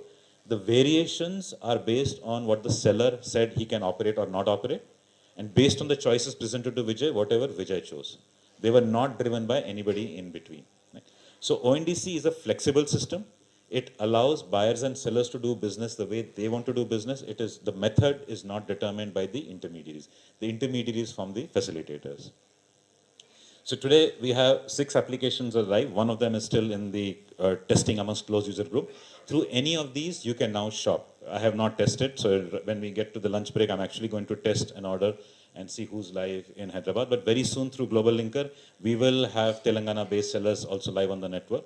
And importantly, and as we get into product categories, you will see that you can even order products from outside of Telangana, from other parts of the country. So these are live today. People can actually buy and have been placing orders. So this is, ONDC is not theory now, it is a running network where people are shopping. Now, the same party can be both a buyer and a seller. Right? It is not a unique role. So Gupta Kirana Store, for example, we said is selling Atta to Vijay. but he could be buying delivery services on the network, right? So you're selling kirana, buying logistics. Or he could even buy the same item on ONDC. Very soon, the distributor to retailer will also be made live on ONDC. So the retailer is selling to consumers on ONDC as a B2C, and the retailer is buying from the distributor or the wholesaler as a B2B. So same item, sold forward, bought. So buyer and seller, same party. Importantly, this is the same item, but very soon you can start buying inputs. So I'm a restaurant, what I sell is a finished dish, but what I'm buying is maybe 10 kilos of rice, right? Or I'm buying 5 liters of cooking oil. So as an input, which is not the same as what I'm selling. Right? So the legs of commerce are now can be chained back and forth any number of times. Now, we started with grocery and food 3 years ago. When the idea was mooted, it was to actually solve for grocery and food because that was the immediate necessity. But today we are live with mobility in Kochi city, and very soon in Bangalore, we will have people being able to order taxis and autos through ONDC. Similarly, home and decor is live. A lot of handicraft, handloom products are live on the network today. Fashion is live, a lot of garment sellers are live, and we are very close to bringing many more categories live. Agriculture is live in a very limited way. We have farm producer organizations that are selling. We also have National Seed Corporation that is on the network selling 26 of their seeds. So some bits of agriculture are also live. And electronics, wholesale, B2B, so many other domains are coming live on the network. Eventually, it will be possible to buy anything and everything through the ONDC network. Now, what does this mean? We have experiences today that we take for granted, but suddenly we will now see many more things that are possible. So here is an illustrative example of when multiple things are present, the experiences you can have through ONDC, which you cannot have today in any platform. Let's say somebody like me working in Delhi gets posted by their company to work in Hyderabad. So you have Shri, you have 1 year assignment in Hyderabad. Now I'll want to buy a suitcase, I need to buy a flight ticket. If I'm going to be here for a year, then hotel does not work, maybe I want a service apartment. I don't know the local language, so I also want to learn some Telugu while I'm here, right? So now I have 4 requirements. Today I have to go to 4 different places to do it. I go to a marketplace to buy a suitcase, I go to a travel portal or an airline website to buy a flight ticket, I go to a hotel or an accommodation portal to book my service apartment, and maybe I will do some internet search, find out who teaches Telugu, call them or email them and get that solution. So 4 requirements, 4 different platforms, 4 different journeys, 4 different checkouts. But once everything is available on ONDC, I will simply add suitcase to cart, flight ticket to cart, service apartment check-in, check-out date to cart, language lessons to cart, check-out, one, and I'm done. I don't have to go to 4 different places. So the benefit is multifold. And for consumers, the first benefit is this example, which is now through a single application, they can buy everything, which is very, very powerful for anybody who's supporting you also. So one is as a seller, you can now sell to everyone, not just people on specific platforms, you can sell to everyone. But also people who will onboard you, let's say GlobalLinker, right? Today GlobalLinker will work with one set of enterprises, but those enterprises now can sell to all consumers, right? So you don't have to go and search for consumers of a certain type or buyers of a certain type. So that's one advantage. Second, because everything is open, and remember my internet example, right? So browsers and websites. When you are browsing the internet, any browser you can see any website. Right? It isn't that some websites are available only on this browser and some websites are only available on that browser. That is not the case. All websites are available on all browsers. So same with ONDC. All sellers are visible on all buyer applications because everything is a network. There is no closed universe here. Everything is open.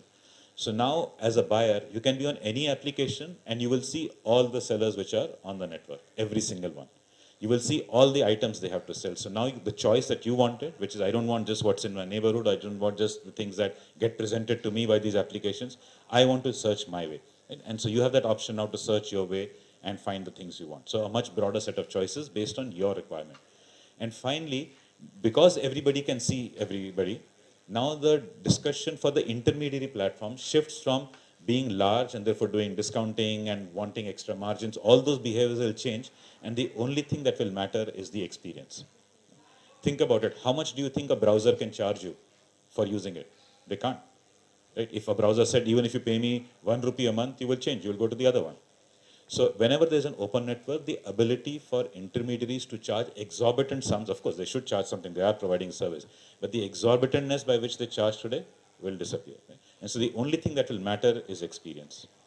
Now let's look at seller, because that is what will matter to a lot of people here. Right? As a seller, how do you benefit? First major benefit is you only have to register once. You don't have to register on every single platform to access different set of buyers. You register once and all the buyers are visible to you. How many SIM cards do you need for people around the world to call you? Only one. How many mobile towers does your phone connect to when you turn it on? Only one. You don't connect to every tower in the world and connect with every SIM. You don't register with every phone company in the world. Yet, everybody can call you. Right? What happens with the bank? Do you need to register your bank account with all the banks in the world to transact? No. All you do is a UPI payment with a QR code and you're done. So with a single presence, you can now access the entire world. That's very, very important because now you don't have to maintain your catalog in multiple places. If you add new products, you make that change in one place. If you stop making something, you make that change in one place. Every year, let's say you update your price, or let's say for Diwali or for a festival you offer a discount, you make that change only once. But if you're on multiple platforms today, you have to make that change everywhere. And you have to remember to reverse it after that event is over, right? That's a lot of administrative work, and you can make errors. So you will be able to reach the entire buyer universe through a single registration, which brings down your administrative load. Then you can choose to operate on your terms and conditions. So like Gupta can say, I can deliver within my own PIN code. Gupta can also say that I will accept return also only from my own PIN code, because if somebody wants to return, I will send my fellow and he will go and swap it out. I don't have to pay a third party. Outside of this, I will not accept return. That are my terms and conditions. So when you can set your terms and conditions, you can decide which are the orders that will be profitable for you, which are the orders that will not be profitable for you, and don't get the unprofitable ones, only get the profitable ones. Right? Also because you are now part of a network where the other activities are being done by efficient people. So if you had to do the delivery yourself, you would have to hire a person who works for you, right? Or if you have to send it far away, you might have to book a delivery person. That might be expensive. But when you're on the network, every delivery provider is offering a rate or a quotation not based on your scale. It is offering a quotation based on network scale because they want everybody in the network to order. So you will be able to deliver at a much more cost-efficient way. So whatever the consumer is paying, your realization as a seller starts to go up. You're paying less commission, you're paying less to other parties, and your net income from what the consumer is paying goes up. So now all these are very powerful changes. Single registration, access all buyers, be able to do it with less administrative cost, be able to filter only those orders which are profitable, be able to set terms and conditions that make it more profitable, have to share extra cost for other services only to people who are efficient and good. All of that increases your profitability. But beyond profitability are also three very important and powerful benefits for sellers, such as those of you amongst here who are producers or manufacturers of any kind. First is data. Today, marketplaces don't share data. You will know how many orders you got, but beyond that, you will not know. But on ONDC, seller applications will actually share this information because seller applications grow their own business when the sellers who are registered with them also grow their business. And how do you help the sellers? By sharing that information. So remember I talked about the search method, where the search comes first to the seller applications, and seller applications send matching items. Now, if you didn't get the order, you will not know that there was a search, right? Or maybe you didn't even have the item, so then your catalog didn't even respond. So a search application can tell you as a seller, in your category, what are all the items being looked for? And you might not be making it today, but if you know that people are searching for it, you can start making it. So Gupta Kirana Store seller application can tell Gupta Kirana Store, Mr. Gupta, here are the top 100 Kirana items. And you have only 80 of them. If you keep these additional 20, you will get more orders, right? So like this, data can be shared with sellers that will allow sellers to improve their business. Second, how does scale happen on e-commerce? Scale happens because people buy from sellers they did not know. And why do they buy from sellers they did not know? Reputation. So when you go to any e-commerce site, you look at the reputation score, right? What is the rating they've got? So the item has a rating, the seller has a rating, and we might not have ever heard of that seller, but if the seller has a 4 or 4.5 on 5 rating, we are comfortable. If the seller has 2 or 2.5 rating, we're probably not comfortable, right? So the reputation is very, very important for big scale on any e-commerce behavior, because that's when people are comfortable buying from people they don't know and sell to people they don't know. Now today, this reputation, who creates the reputation? The product maker creates the reputation for the product. The seller creates the reputation for the service. But this reputation is not available to the product maker or to the seller, because when the product registers on a new network, they have to start from zero. When the seller registers on a new platform, the seller starts from zero. So all the effort that you have done to build your reputation is not available to you, it is locked inside a platform. That is how e-commerce is today. But on ONDC, the reputation is linked with the seller, not with the intervening platform. So as you build your reputation, it is your effort, it is your asset, and it is always available to you. So if in future you decide to move to a different seller application, your reputation will move along with you. So all the effort that you've done is now remains with you. It is not locked inside a platform. Right? So reputation is portable. And finally, disintermediation. A lot of retailers, a lot of small retailers where there are many retailers of their kind who are present, or manufacturers who make something that pretty much everybody else is also making. Let's say you're making safety pins, right? So maybe lots of manufacturers make safety pins. Now what manufacturers or sellers are worried about is if they join an e-commerce network, or e-commerce platform, not a network, e-commerce platform sees the results of all these sellers. They know which items are selling, they know at what price they are selling. They will find their own manufacturer, their own brand, and they will simply replace all these retailers and these manufacturers with their own supply. That is called disintermediation. So the original people who started the business, who generated the orders, who generated the practice, suddenly are removed from the network. Not physically removed, but they're not getting the orders anymore. They're present, but all the orders are going to the marketplace's own seller. Now on ONDC, there is no central party. There is no party that has all the data. There is no party, remember, we are unbundled. There is no party which is doing all business activities either. So nobody, even if they have an intention, is in a position to create any disintermediation. So the disintermediation risk on ONDC goes away while it is present in the marketplaces. So for sellers, lots of benefits, right? Profitability, many ways in which your profitability will improve, your reputation stays with you, no disintermediation, and access to insights that allow you to grow. Now, some of you might be technology companies, and even for technology companies, lots of opportunities to grow via ONDC. Here is an example. We have a company that does work with Indic languages. Right? So right now, most of e-commerce works in English and a few basic languages, but they are creating components where anybody speaking any Indic language will get translated into a common form which can be used for search. So now you can have a seller in Telangana putting up information in Telugu, somebody sitting in Kolkata ordering in Bengali and still being able to transact. Why? Because the rest of the e-commerce is being built by other companies, but this company is simply building the translation component, nothing else. So when a Bengali person is searching, they will take his Bengali search input, convert it into the digital form that ONDC recognizes. That's how all the search will take place. Meanwhile, on this side, somebody will take his Telugu catalog, convert it into that common form. So the Telugu seller is interacting only in Telugu. The Bengali buyer is interacting only in Bengali. But this plugin that has been provided on both sides allows that interaction, right? So now a technology company that is a language specialist is only providing that component. But by providing that component, they can access scale. Okay, let's take another example. Somebody does image processing. So now we are familiar with fingerprint access. Many buildings you have to put your fingerprint and only then you can enter, right? Especially if you're an employee, then you are registered with that. So that's an example of image processing. It scans your fingerprint, matches you against a database, says you're the right person, door opens and you can enter. Or you can have somebody who's doing automatic scanning of X-rays. So it's an application for medical fraternity. You scan an X-ray, you give a diagnosis, what's broken, what's damaged, etc. And then the doctor can make the final solution. Now, if you're a company that does this, which is you're able to take images, scan images, understand images, interpret images, and provide an answer, you can also create a very, very important tool for ONDC-based sellers. Now, if you look at down the hierarchy, right, there are big manufacturers, big companies, big retailers, then you have the small retailers, and then you have the thelawalas, people who are on a hand cart who go street to sell. Now, imagine you're a vegetable vendor on a hand cart or on a thela. You can take a software like this. You can take a picture of your thela. The software scans fruits and vegetables and says, okay, apple, banana, cauliflower, potato, etc. Not only scans and recognizes it, but can render it in 25 Indian languages. And all the thelawala does is enter his 40 rupees a kilo or 12 rupees a dozen, and his catalog is ready. So image processing company can make a very, very simple catalog tool for a hand cart vendor that he or she can themselves use. You don't need a sophisticated knowledge to be able to do it. Now let's imagine the commercial terms of this company. Let's say this company says my software is free. Anybody can download, anybody can use, anybody can build their catalog. But when there is a transaction, I will take 0.1%. That is my royalty. So if the vegetable vendor gets a 100 rupee order, he has to pay 10 paisa. And I'm sure he will not mind paying 10 paisa out of 100 rupees for an extra order. So now you have a software company, specialist in image processing, has only built an image processing product, nothing else. It does nothing else for e-commerce, but it is able to convert to catalog and charge a transaction fee for that. Now this company has a way to turn e-commerce revenues by only doing what they do. So these are all examples of when you have an unbundled network, it allows everybody to benefit from the size and scale of e-commerce without having to do everything. Focus on what you're good at, let the network provide everything else. Okay. So that's what ONDC is. A little bit about what ONDC is not. Okay. So ONDC is not an app. Nobody will log into ondc.org and start shopping. Okay. ONDC is a protocol. ONDC is like the QR code of UPI.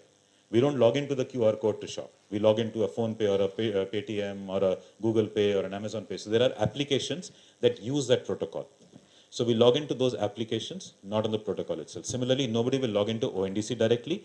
You will log into applications that ONDC has enabled after testing, like the slides I showed a few slides ago. So Paytm, Meesho, Craftsvilla, all these are the buy applications that are live, IDFC Bank, Spice Money. So you will log into those and do the shopping. Similarly for sellers, sellers will not log into ONDC to upload their catalogs, they will log into seller applications like GlobalLinker and like GoFrugal and eSamudaya. Right? So you will upload on those applications. Now, ONDC, I explained through the Vijay Gupta Kirana Store example, is not a single format.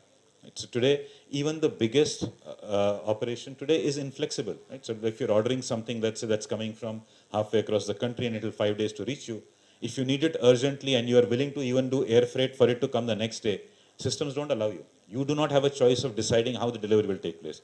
You will only get whatever the platform gives you. So platforms today may be good at what they do, but they're completely inflexible.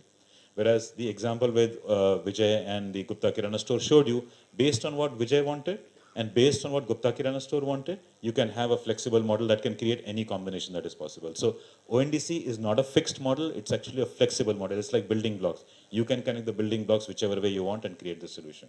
So that will allow a lot of innovation because it is not a fixed way of doing business. It will allow everyone to operate in your context, right? Remember I said, your product, your market, your customers, your competition, based on that, what is advantageous to you, you can do it in your way. Third, and importantly, there is no central party. There is no central intermediary. There is no somebody super powerful that is controlling everything. It's just an open network. Right? So just the way nobody in UPI can control, you can use any application, make any payment, just like in NEFT or IMPS, no bank controls it. It's a common system available to everyone. So you can have an account in any bank and you can send money to any other bank. Because of that, size does not matter. And finally, as an organization, we are not a large organization. We're less than 100 people and we'll never be a huge organization. So the way we build everything is we actually do what we're doing today, which is outreach. We understand real situations, real context, real businesses. Every business has a different requirement. Right? So if I have to buy a remote, I just simply look for a remote and place an order. I don't need to say anything about me. But if I'm buying a shirt, I better tell them that I'm a male and I'm a size XL, otherwise I'll get the wrong item. Right? So now I have to provide additional information. So every category has a different way that the buyer and seller have to interact and do it. So what we do is we interact with every group, we understand business flows, we then examine our protocol and make sure that the protocol is able to support that activity, and that's when we make it live. So every updation of the protocol, every addition of a domain, and every addition of a policy, we do it in this fashion. We share it with the community, we get feedback from the community, and we build it. The great news is that ONDC is coming at a time when e-commerce is already more than 10 years old. Why is it a great thing? Because a lot of problems have actually been solved for. Right? So a lot of people ask, okay, what if the customer wants to return? Right? Should I accept, should I not accept? That has been solved.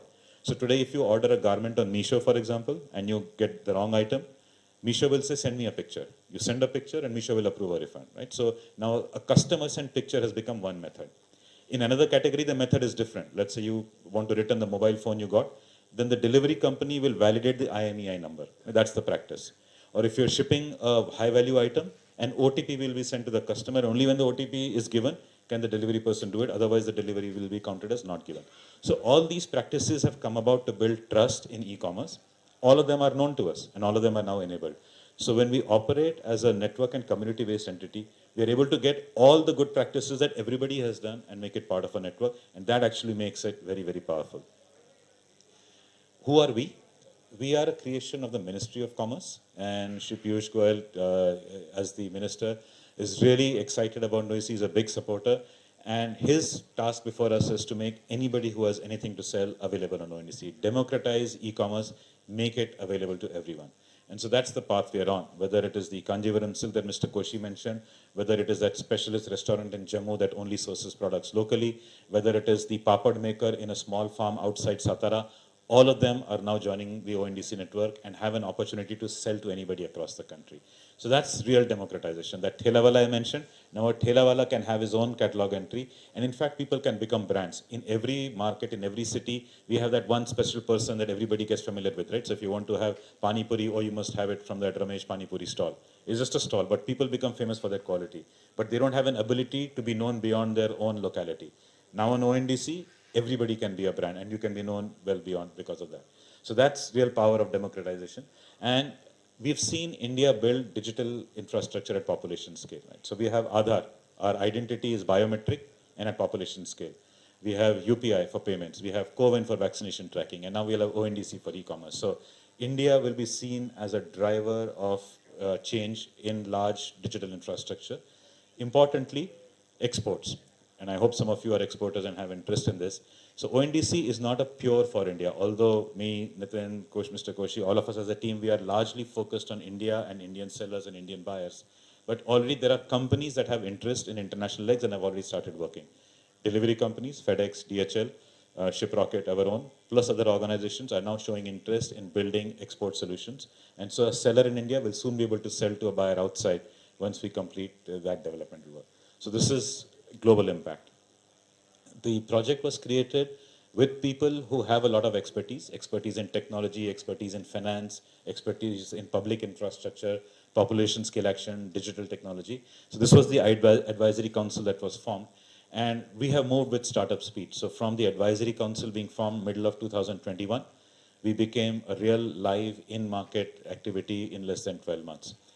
By December, we had completed the proof of concept. So this unbundled interoperable transaction we had proven by December. ONDC was also registered as a Section 8 company. So legally, we are a private sector company. We were created by a request of the government, but we are a private sector company. So we are not funded by the government. We are a private sector organization. We are a Section 8 company, which means we are not for profit. We don't declare dividends. We will not be listed. No, whoever has invested for public good. They are not invested to make profit. And so that's the structure we are in. By April, we had the network live. The first transaction was done in Bangalore. There was a building, at the top of the building in the terrace was a terrace farm, and an order for coriander from that terrace farm was placed and delivered that same evening. So that was the first successful order. From then, we have expanded to many more cities, many more domains I've explained. And in end of September, we opened it up to the public for the first time. So till that time, we were inviting people to try it out. In September, we opened it up to the public. That's what we call the beta launch. So if you hear us use the word alpha and beta, alpha is when we are inviting people that are known to us to try it out. That's alpha live. Beta live is when we open it up to the public. September, we opened up to 16 pin codes in Bangalore. In December, we opened it up to 5 pin codes in Meerut. And over the next few weeks, we will be announcing more places where public can do it. In a lot of places, actually, public can shop. We've just not told them that they can. So it is open. In fact, some of you might be able to shop, and we'll talk that at lunchtime. But shopping is open, but we'll start announcing it and making it available because we want to make sure that there's a certain minimum number of sellers are available. So that when, let's say, somebody is looking for food to buy, you're not seeing only one restaurant. You're seeing 5 or 6 restaurants at least so that you have a choice to do it. And so that's the path we are on. We are now live in 150 plus cities where there is at least one seller. Yes, in a lot of these cities, we have only one seller. So it's not that I'm not pretending we are very big scale. We really are at a meaningful scale in about 8 to 10 cities. And as I mentioned, we are live to public in only 2. But we are live. Right? So anybody in any of these cities has been able to join, not by us putting feet on the ground, because we have a network of participants who are able to do that. So we have 6 buyer applications, 21 seller applications, and hopefully in 2 more days, we'll have GlobalLinker as the 22nd. And 5 logistics providers, and making more than 4 lakh SKUs available. So anybody who wants to join, actually the steps are very simple. If you are a company that wants to build an application or you want to provide technology, then typically what we require is your contact details. So these are instructions when we do it online. Share with us your contact detail. What we will send to you is a copy of this presentation. We will also send you a form where we'll require you to share more details about who you are as an organization. And then we will connect you with the appropriate community calls or group calls or the Slack channel or GitHub, etc., whatever is needed. And we will do then the appropriate briefings to take you forward. If you're a manufacturer or a producer or a seller or a retailer of something, and you don't want to build your own application, and that's fine, then what you can do is you can connect with one of the seller applications which are live on a network, or GlobalLinker, who's here, you can have a chat with them. The way to find out who the seller applications are is to go to our website. There is a tab of network participants. We are constantly updating who is live on a network with the contact details. So you can decide whichever seller application you want to get in touch with, or get in touch with all of them and decide who to join. They will help digitize your catalog. They will help digitize your inventory. They will instruct you on how to operate. Then you just focus on your manufacturing or selling. They will focus on the e-commerce operations, and we'll have that unbundled success. So with that, I end, and I look forward to lots of questions as you think about your businesses. I hope there are questions, and I hope we're able to have now explain some of the doubts that you might have.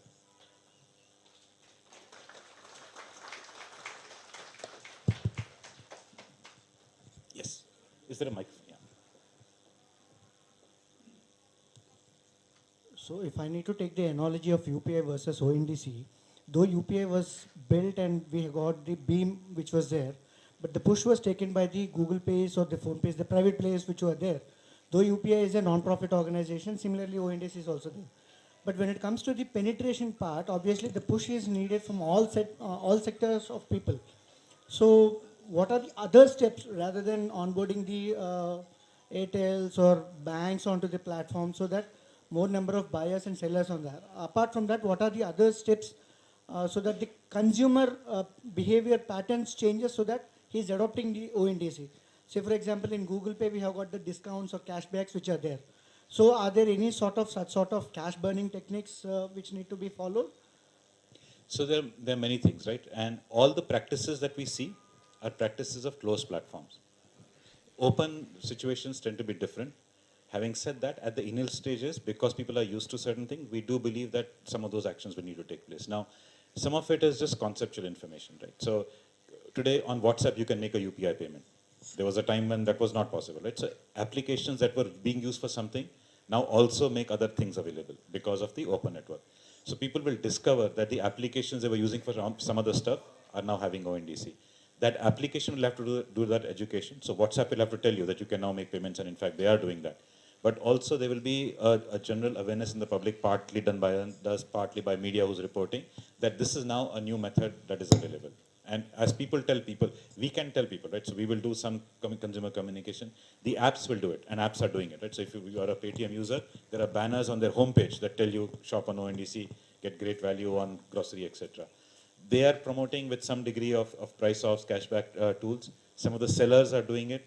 We are doing it in some places. But we will not do it forever. Sellers will also not do it forever. And these are only initial stages. Because if you really think about it, right? If you went to the neighborhood market, let's say you had a headache, you wanted to buy paracetamol. When you have 3 medical stores next to each other, none of them are saying that, I will offer you 25% cashback or I will give you 5 rupees off. None of them do that. So traditional trade between sellers and buyers was actually never discount based. It is these large digital marketplaces that have fostered it. So for a while that will stay. But we think that over a period of time, people will get back to the old ways of buying because now everybody can see everyone. You can see your neighborhood stores. You're not buying from unknown stores. So you need some degree of help when you're buying from an unknown one that's, okay, I'm getting a discount, let me try it out. But if I'm buying full price, I may worry that, what if it turns out not okay. But if I'm buying from a neighborhood store whom I know, because I can see that on ONDC, then I have complete comfort. So yes, we are providing awareness building actions. We are also providing transaction incentives. We are also providing incentives on all fronts. So we're providing incentives for seller applications to onboard sellers, for sellers to get their real world customers to say, hey, you are coming to my shop to buy. Now I'm also available online. Here is my QR code. Please, or here is my link. You can now order from me online as well. So we're encouraging sellers to migrate their existing customers to ONDC. And we are also providing incentives in some places initially for delivery cost also. So let's subsidize that. So yes, we are doing all those activities, but eventually it is the broader awareness that will drive it. One more question. Can I have somebody ask? We'll come back to you. So I'm here till all questions are answered. Okay, my flight is late in the night. I'm here. Yeah, my question is that if you order on Amazon or Flipkart or someone, somebody will take the complete responsibility, at least that you got a good product, a return, or all this stuff. So you said you have a choice to choose a delivery partner different and purchase. When you are mixing 2-3 different partners or somebody, so who will take the responsibility of that product, right product is being delivered in the right shape or written, whatever it is. Sure. So who will build the cat, to say this? Okay. So let's take some of the examples I gave first and we'll use that to illustrate. Right? Let's say I bought a car from Honda. There's a problem with the tire and the tire was a Bridgestone tire. I don't talk to Bridgestone. I talk to Honda. So it's the party that I was interacting with, I deal with it. Okay, I am a customer of State Bank. You have an account with IDFC. I sent you money. You said I have not received. I don't talk to IDFC. I talk to State Bank, which is my bank. So in all multi-party entities, the customer speaks to the party they deal with. I also gave the example of this event. Let's say I'm in charge of running. I'll go to that as well. I will come to that as well. So one more example. So imagine I'm setting up this event. Somebody brought flowers, somebody brought tea, somebody did the AV equipment. But the management of this will deal with one person who's arranging them. Right? So whenever we have an unbundled situation where multiple parties are involved, there is always one that is the immediate face. Now let's come back to Vijay and Gupta. Vijay placed the order. The buyer application is responsible to Vijay. So in that example, I said Airtel thanks sir. So in that case, if he does not receive his ATA, he will complain to Airtel thanks because that's his interface. Vijay does not know anybody else. Vijay only knows Airtel. He says, through Airtel, I'm ordering my ATA. He does not know the rest of the network. Now, Airtel has signed an agreement with ONDC. The seller application on which Gupta Kirana Store has also signed an agreement with ONDC. This is a signed agreement. Besides the signed agreement, at the time of that transaction, they also agreed the commercial terms that I mentioned. So how much commission Airtel will get, how much time will they settle the money, all those are also included. That's a digitally signed contract that has a digital non-reputable copy on both seller and buyer sides. So the combination of the network participant agreement and that digital signed signature becomes a legally binding contract between the parties. If the item has not reached, ATA does not reach Vijay, Airtel will pass the message to the seller application, which will then in turn check with Gupta. Regardless of whether Gupta Kirana makes good or does not make good, the seller application, which is the registered party, will have to make good to Vijay. So the legally bound parties are the ones that do it. And of course, for seller app to flourish and consistent, they will make sure that the Gupta Kirana stores they onboard are actually fulfilling their part of the agreement.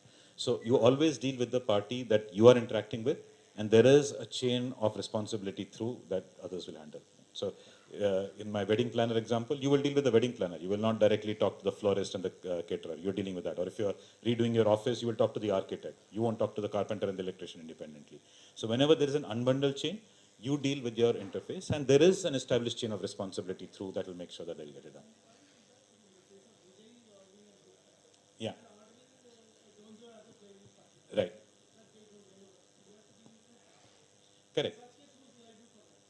So let's take a real world example and understand that, right? So let's say you call your, so let's say you're calling your neighborhood store and you place an order.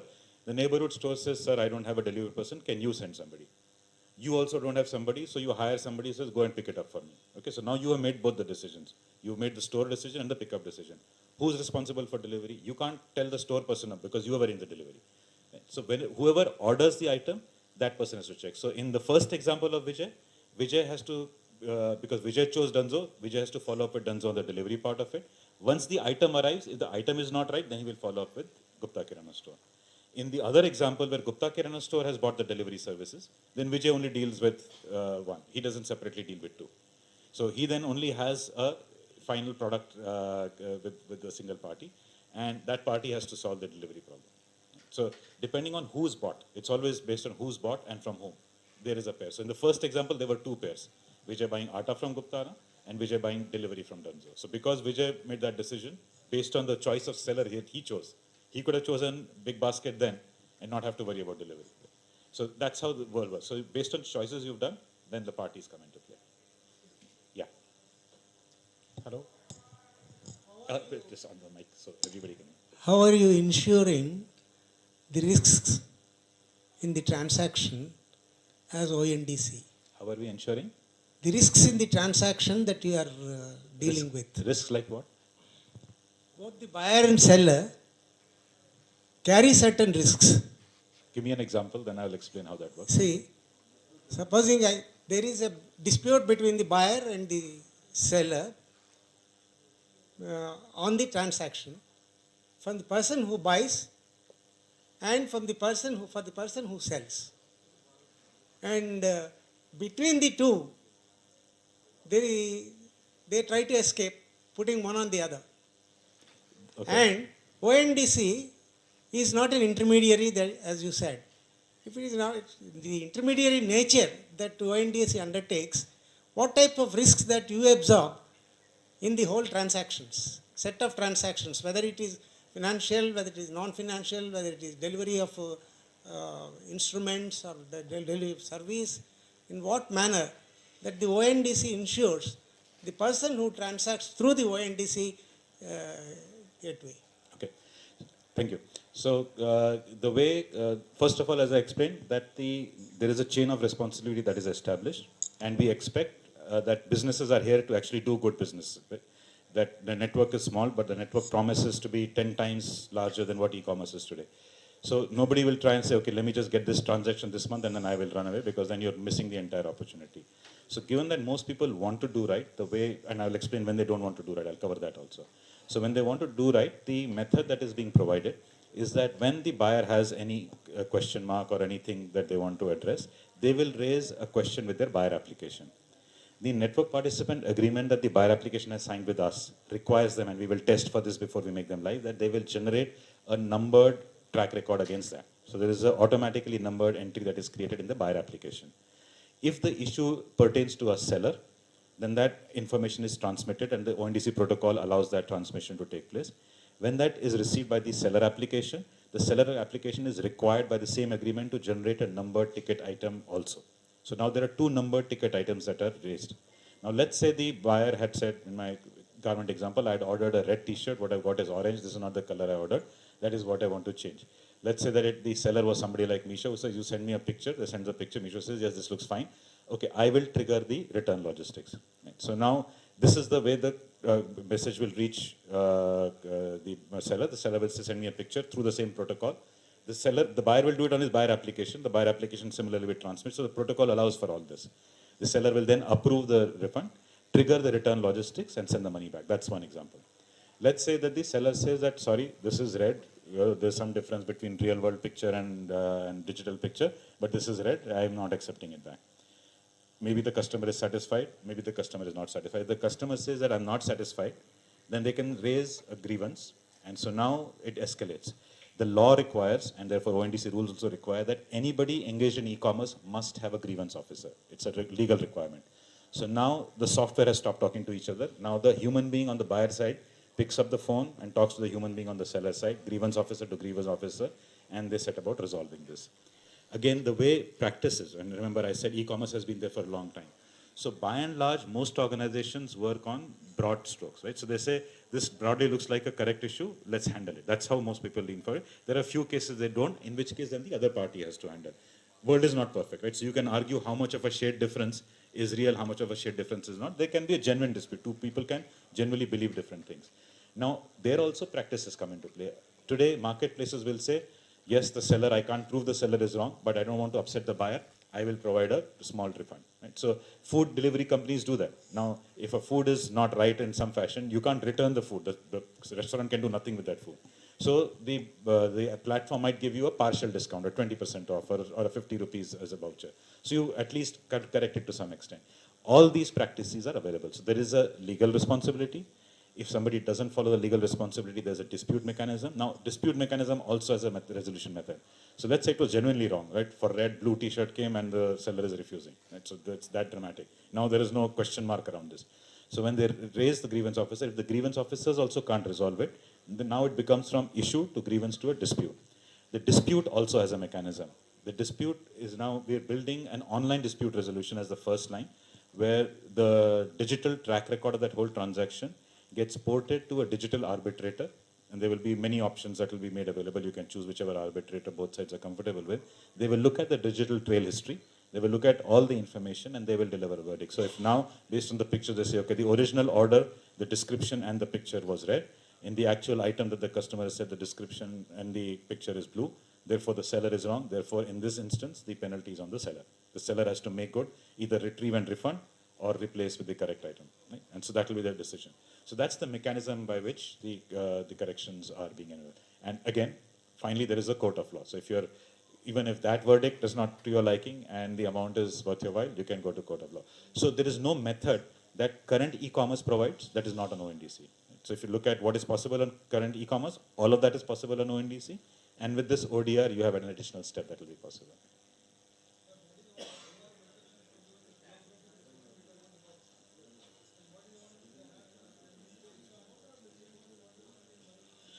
Okay, so the question is, what are the geography locations and what is the payment that I need to make? So for every combination of a buyer and a seller, there will be a quotation of the delivery cost. You can now decide whether that total cost is all right for you or not all right for you.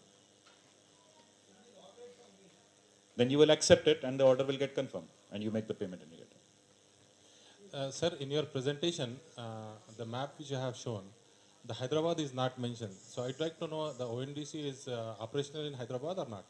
So we begun the work, but currently we have not made it live. Right? And as I said, at lunchtime, I have also not checked of late. So let me check. Go back to your presentation. Yes. Hyderabad is not mentioned in your... Yes, yeah, so Hyderabad is one of the 150. But let me check exactly how many stores are live on that one. And we will test. You and I will test at lunchtime and try and place an order. Thank you so much. But regardless of whether it is or is not, our goal is to bring everybody live. So that's why we are here. This is the first outreach effort we are doing in Telangana. And so we want all your assistance and GlobalLinker's assistance and everybody connected to accelerate this. I'll give you a live example of a micro enterprise selling to a government department through online, right? And this enterprise has sold, say, about 200 notebooks as per the order. And the government department does not pay on time, as usual, because they have budgetary constraints, so on and so forth.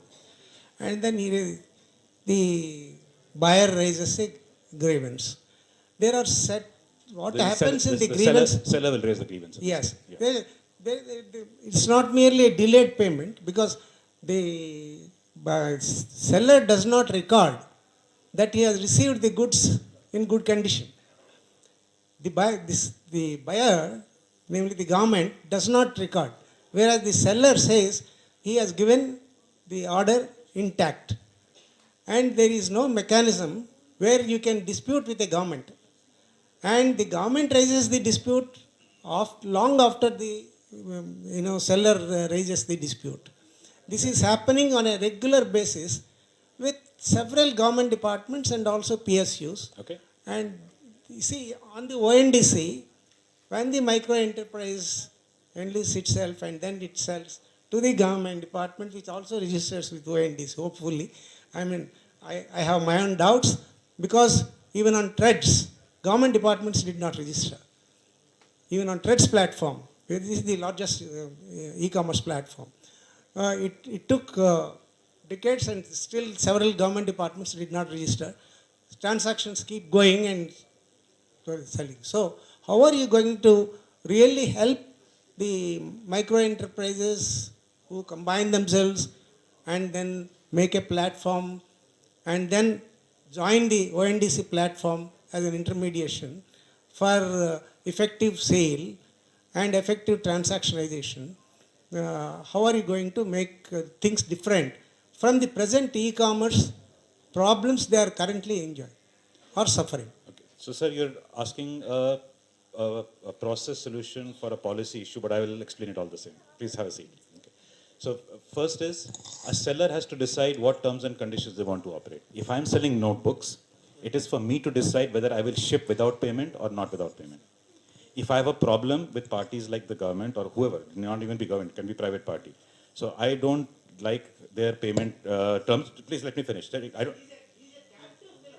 Nobody is captive, sir. Nobody has a gun to their head. No. So.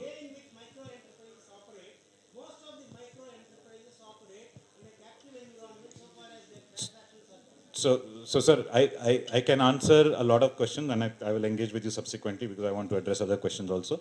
But the principle here is that a seller can decide what business they want to be in. Okay, let me take the captive and the non-captive, both examples also. If I am captive, I have no choice. I have to do business this way. Then what's the point of complaining? Right? This is the only method. ONDC's goal is not to influence the government to change their behavior. That is not part of our remit. So if you are willy-nilly in a situation where you are faced with certain consequences, the consequences you are describing is outside the range of what ONDC can manage or control. What we can provide, though, that if you're not captive, no gun to your head, you can choose how you want to do your business. You can decide that I will send notebooks only to parties that give at least an advance. Or I will give notebooks to parties that give 80% before. Only then I will do it. There are mechanisms by which verifications are established. That used to happen with mobile phones in the consumer space. Now logistics companies have installed X-ray scanners and they validate that the package, even without opening, actually contains the item that is being shipped. When the customer wants to return it, they match the IMEI number.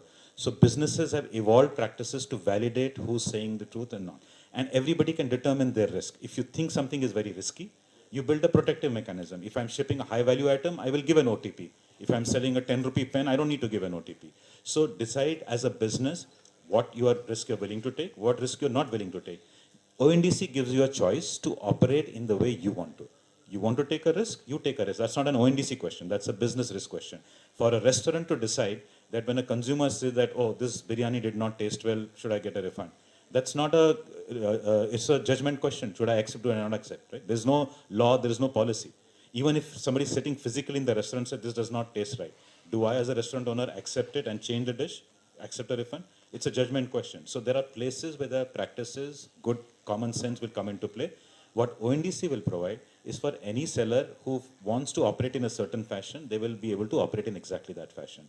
Currently, there are no plans and no visibility for any government buying to take place on ONDC. So at least that part will not be taking place. If you are a captive seller selling only to the government, then you will not be on ONDC because government buying is not being enabled on ONDC for any time in the future. So then that doesn't become an ONDC question. But if you are supplying to the government, but you also have freedom to supply outside, as a seller, you can decide whether you want to sell to the outside world on the same terms as you do with the government or on different terms. So in the government, I have to ship first, have somebody validate the delivery, it's intact, and then receive payments later. That's the government terms. But in the commercial space, I will operate with a prepaid order only. I may get fewer orders, but I'll at least get my money. That's your choice. So that's what ONDC allows you to do. You operate to manage your risk. Those are your decisions. Those are not system decisions. That's the method. Sir, I have 3 questions, sir. Yeah. Okay. So I will answer all of you. Just be patient. All right. I've answered all questions from this side. Let me take one from that side. I will come back here. Yes. I have 3 questions, sir. One is this only for manufacturing-based companies? No, I mean, not just anybody who has anything retailers to sell. So you can be a home baker, you can be a maths tutor, you can be providing painting services. Somebody here was in fact asking me during the break. We do refurbishing of mobiles and laptops, or repair services. So anything that can have a catalog that has a buyer and a seller can be on ONDC. So we see a lot of women based out of home who are producing things, but then they are not in the formalized economy. They don't have a formal setup. Yeah. So what is it that we have for them? One is that, and then as in we see on the e-com platforms that there is a filter that we put, and then the ones who are really doing very well are shown on the first. So is there something like this that is going to be when we place an order that way? Okay, so the answer to your second question is in the bottom half of the screen, which is if you are a maker of any kind, the way you will join ONDC is you will connect with one of the seller applications. And the way you find the seller applications is on our website. All the seller applications are listed. If you're a home baker or somebody who knits or somebody who stitches, whatever service you're creating from the home, man or woman, as long as you can catalog that service, you'll be able to connect to the network and be discoverable. Now the ordering is actually left to the buyer applications to facilitate. Okay. Now people tend to feel that just because a buyer application will willfully change the order. That actually will not happen. Right? And one example I can give you is that of airline booking. So now the airlines are the same. Doesn't matter which platform I'm booking my air ticket on. I may be booking it from the airline's own space, or I'm booking from Yatra or Make My Trip or Clear Trip. Whichever platform I'm doing, the airlines are still the same. Now, if any travel portal decides to not show an airline or keeps pushing one airline above everybody else, it will be known very quickly and people will stop using it. So what I want from a travel one is not to push any one airline. I want them to give me filters. I should be able to select non-stop. I should be able to sort by time and quickly find what I want. And whichever airline is there, it should allow me to make that booking. So when the supplier base is open and common to everyone, which is what it is in ONDC, then good buyer applications will not want to fiddle with that. They will actually want to make it easy for the buyer to find what they want. Because what you want is you want this buyer to keep coming to you. If you start fiddling with that order, it will be known very quickly because the seller universe is same. And there will be people who will do nothing but exactly this. They will be searching for items across multiple applications and they'll keep publishing that, who's doing it, pushing certain sellers, who's doing it openly. So because of the open nature of the network, the problem that we see in closed marketplaces, there are many problems in closed marketplaces which will go away with the open network. One of them is going to be this unhealthy push for certain sellers. Okay. Sir, yes, I have a question. There's a microphone there. Yeah. Can a microphone be brought here? I will Sir. come to this gentleman. I have a question. This is what are the timelines for the seller to join ONDC and start business? So that is depending on the seller applications. I think you should have a conversation with the GlobalLinker team here as to how long their onboarding process is. In most cases, the onboarding process is very, very simple. So the Kanjivaram example that Mr. Koshi gave, the seller application in that case is a Bangalore-based company. They sent one person to Kanjipuram. He took pictures of all the saris and weaves that they were doing, made the catalog, and in one day they were ready. Right? So it really depends on the operations of that process. But lots of companies are working to make it easier and easier. And so with time, even today it is fairly easy, but with time it should get easier. Now, if you're a manufacturer with a fairly large catalog, that might take some effort because it might require specification, right? So let's say you're making auto parts. Now, there may be a long list of things you make, specifications, details, warranty, etc. So that might take a lot more time. So it really depends on your context and the capability of, but the goal is to make it easy and simple. We are also helping that by creating a master catalog in most categories so that you don't have to sit and type and find the pictures. You can just simply take and drag and drop from master catalogs. Yes, sir. One small question here. Sure. Yeah. Yeah. You see, as a manufacturer, if I'm willing to supply my material to other part of this, nation, right. Thanks that you have explained about the logistic partnerships. But what if any product involves with some installation support or commissioning support, whether, the supplier may not be having the channel or the muzzle to reach out to the northern part or other part of the nation. At the same time, whether the seller would be having an opportunity, since you have said that the to and fro connectivity is available, whether the seller can buy the services of the different disciple who can be able to provide such kind of a services in that particular niche area. Yes, excellent question. And the answer to your question is yes, and let me explain how. Okay. So let's say you are a furniture maker. And you want to ship your furniture across the country. Once the furniture, it comes in a packed condition. Once it reaches, somebody has to unpack it and assemble it. Now, because people are ordering online, sometimes they may be happy with it. Sometimes they may say, oh, the shape is just a little too big, or the color is a little off, or whatever. Or there is a scratch, I want to send it back. Then somebody has to even pack it and send it back, right? So that's an example. Now, today we don't have such a service available. But what we expect is that, remember, it's a network. So once there are people who are ready to sell, they will, first of all, they will themselves know in some places, right? So let's say you're based in Hyderabad, you know Vijayawada and Warangal and Guntakal and maybe even Bangalore and Nagpur. So you know a few places. What you will then do is you will tell those people that, hey, I'm joining ONDC. I want you also to be available on ONDC so that this can be done electronically very easily. And initially you will have services possible only there. Seeing that, people will start setting up everywhere else. So what will happen is, over a period of time, you will then have people who become specialist handyman services. So no matter who's shipping the furniture, whether it is IKEA or Godrej or whoever is shipping it, or a private manufacturer, I can provide furniture handyman services for anyone, right? And that's how it will take place. So that's the innovation that we expect to take place. Yes, sir, my question is regarding local normal vendors. Those who are there in, one vendor is there into the ticket booking and another vendor is there into the groceries. Okay. So how the payment works? This MDR for this ticket booking guy is different and the MDR for grocery guy is different. And this MDR, whatever the groceries charge is there, this travel guy cannot be offered that MDR. And how this payment work in the ONDC and how it's going to help these both guys? Okay. So the payment is not part of ONDC. Payment will be done by the buyer or the seller application. So, but the seller application, but means if a seller is there into the groceries, he can only do the grocery onboarding and he cannot able to do the ticketing on onboarding customers. No, you can sell anything. No, but the method is different for... So the method that is followed is for every product category, there's a taxonomy and there is a catalog. Yes. So if you are a person who's, let's say, selling grocery and selling tickets, that's two businesses you're in. Yes. You can make a catalog that covers both of them. But you'll have to classify them in the two categories so that when the search is taking place, it takes place efficiently. Now, as a seller, your catalog can have different terms and conditions, not just by category, by product. So you can decide for which product, what is your terms and conditions, and therefore even your payment terms. In some cases... The payment terms here, it is defined by the payment gateway. The MDR is defined by the POS missions, banks, right? As a seller... Same thing here. So ONDC is not party to the payment process itself. Okay. So whatever payment method you as a seller will employ, whatever POS machine you're using, whatever payment gateway you're using, whatever are those terms will become your payment terms as they are today. That means the seller again, you need to go with the payment gateway. Yeah, you have to make payment to some means. So there is no getting away from making a payment, right? No, I am saying about a very local, he doesn't have any payment gateway. So use UPI. He cannot able to connect. Use UPI. Use UPI. UPI has the restrictions. You cannot able to make a number of transactions, more and more transactions.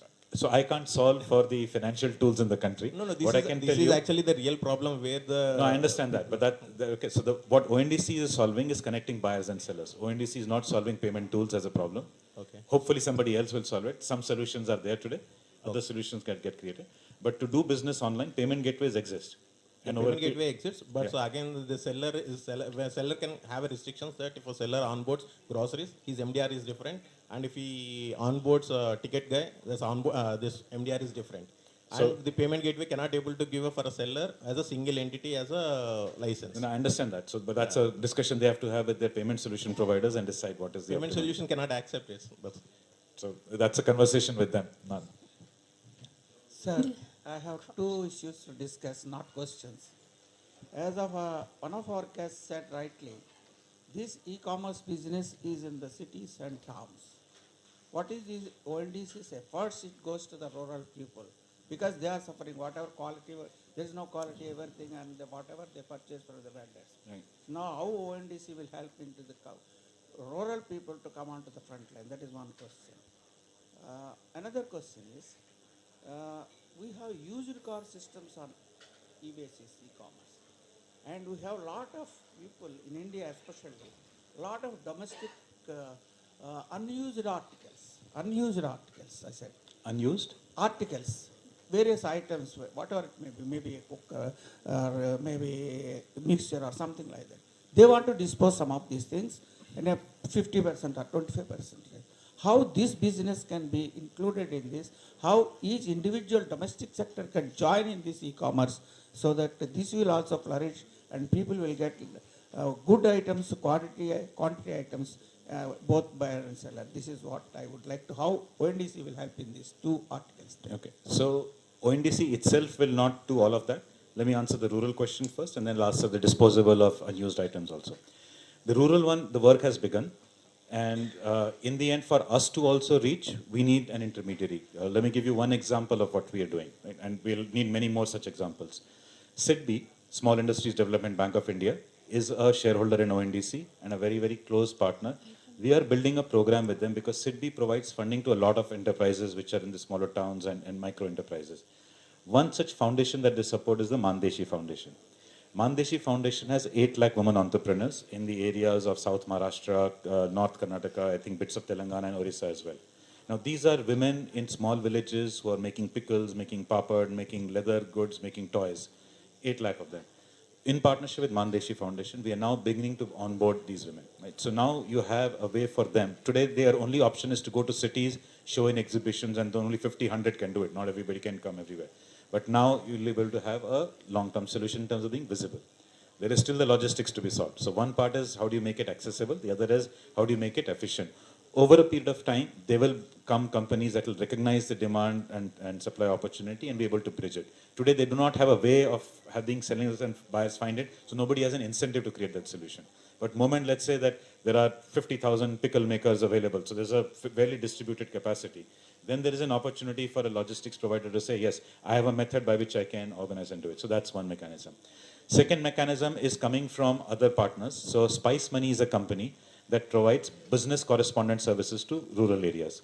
They have a retailer who's their adhikari, who allows some basic ATM-like facilities, withdrawal of money into a digital account, deposit of money. That's what they do. That RBI has approved this business correspondent. Because they're present in village and because they're a retailer, 2 solutions that Spice Money is supporting. One is for that retailer now to do his buying from distributors through ONDC. And second, to retailer to act as a buying agent for the village people. So village people may not be using an e-commerce application, but they can go to this adhikari to whom they go to deposit their money in their digital bank account. And they can tell him, oh, I want this mixer. Now mixer is not being stocked in the local village, but it can be ordered from the local town, and maybe somebody else has a phone to order, and maybe somebody else has a charging cable to order, somebody has a sari to order. And collectively then somebody can find a way to go once to the nearby town, pick it all up and bring it back. So what we think is solutions will emerge. So we are already beginning the outreach effort. People connected with us are also beginning to create the solution. It will take some time, but eventually what we want is everyone's participation, because no one organization can do it all. So the method exists, we just have to create the awareness. I have a question. Okay, so can we follow? I will answer everybody. I will not leave this hall till all questions are answered, but there are microphones and it's you. Okay. Okay. All right, so we'll do 2 questions, one from the lady, and so we'll take your question as well. So just hold on. Yeah. This seems very intriguing, but nevertheless, the potential seems very good. I have 2 questions from the seller perspective. Is there any commercials involved for onboarding is one question. And the second is, how do I ensure my visibility? See, if I have onboarded, there may be around 100 in my vertical. How should I ensure my my thing is first seen. My app is seen first by the prospective customer. Okay. So the onboarding costs vary. Ma'am, the onboarding costs vary from seller application to seller application. Okay. But in general, all seller applications, as far as I know, are taking the point of view that at this stage, their way of making sure that they have a long-term business is to onboard as many sellers as possible and therefore not make it difficult or expensive. Okay. And so everybody who's partnering ONDC or working with ONDC is thinking of large scale, not taking a large percentage of a small scale, but taking a small percentage of large scale. So many seller applications are actually waiving any fees till the seller has a certain minimum sale. Others are charging a small percentage, so there are different practices. But the general guidance everyone, mindset everyone has is, at this stage, make it easy for people to join, not make it financially difficult. So that's the general guidance. Yeah. Now your second question was about visibility. Yeah. Okay. So remember what Mr. Koshi said, there's one part about opportunity and second part is capability. So we will provide the opportunity, but you have to ensure your capability is strong. Right? So the way you will do it is first make great products, provide great service. Okay. You have an existing customer base. People buy from you today. Maybe not on e-commerce, but they buy from you in some fashion today. Hopefully they're happy with you. Have them order through ONDC on you and have them rate you.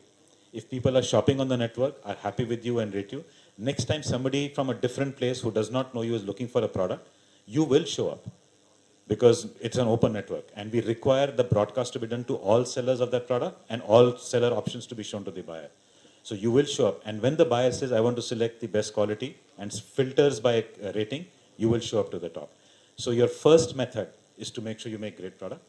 Second is work with your seller application to make sure your listing is complete, because there is a description that you provide, there's a picture you provide. If the information you provide in that is complete and good, that will help do it. We provide opportunity for optional information. In that optional information, if you have a certification or an award or something that people can recognize, include that additional information so that when they click on you, so your entry comes up and when they click on you and see who is this seller, they will see your rating, they will see your credentials, and much better chance of picking from you than picking from somebody else. So we will help solve visibility, we'll help solve connectivity, but capability you have to build and demonstrate. Yeah, thank you. Okay, one final question before I suppose we have to break that. Okay, so who has the microphone? Sorry, can I have the final question, please? Right. So you talked about the experience, right? Okay. Yeah, okay. Sorry, you talked about the experience that all matters, because we have to acquire the new customers. It's all about the experience, but we are limited to only 5 apps from a buyer standpoint. So is there a plan to expand those 5 apps or make the mainstreams like Amazon, the Magentos and the Shopifys to be enabled on the ONDC, which allows the customers to be on their existing e-commerce website, but still their catalogs are published. So thereby, you're not allowing the sellers to go and mandate into the seller app. Yeah, so there's no mandate about a particular seller app, but yes, we are working. So I showed you not just the ones who are live, but the list of parties who are working. So there are many organizations that are building buyer applications. There are also companies that have built a buyer application as a whitelisted software. So now that software is available for anybody to pick up. ONDC has also built a basic one, but we are not experts in user interface. So while it will do the functionality, we do not recommend using ours for a commercial purpose. You can use it for testing purposes. But there are companies which are building commercial quality applications. In fact, 3 of the buyer applications that are live are using the whitelisted solution of the same company. Okay, so that's the opportunity where by building of that nature, a lot more organizations can come together. So tomorrow, Telangana Chamber of Commerce can create their own buyer application by taking that software, labeling it as Telangana Association one, and that's a buyer application. Now, of course, they will, if they do that, they will also have to accept the business responsibility. So if the seller has a question, they will have to respond, appoint grievance officer. So it doesn't come for free, but it's possible. So we are making it easy for more and more parties to become buyer applications. And importantly, even a small buyer application, even if you have 50 buyers, you can still do all the activities. You can still see all the sellers, all the domains, do all the shopping. So people can start at their respective scale, and as they become successful, they can build. And we expect pockets to develop as a result. People will become specialists in various kinds, right? So if you think about, I can have a 500 rupee coffee in a 5-star hotel. I can also have a 20 rupee coffee in a dhaba. I can have a 10 rupee coffee at a railway station. And sometimes I literally have all 3. Sometimes I'm in one place, I have that, and I'm in the other place, I have the other one. So different options will exist, and people will be able to determine. So similarly, on buyer side also we expect there will be buyer applications which will say you can shop anything through me. There'll be buyer application, they'll say, I am a specialist for a purpose, and I bring specialist tools, right? So today you can buy cosmetics from an Amazon, where you can buy everything, and you can buy cosmetics from a Nykaa. But the experience you have of buying cosmetics on the two are different. For some, one is a better option. For some, the other is a better option. I might go to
buyers, how do I appoint a new agent, or in fact actually making connections, applying for awards, reaching out to, let's say, any association that's conducting any events.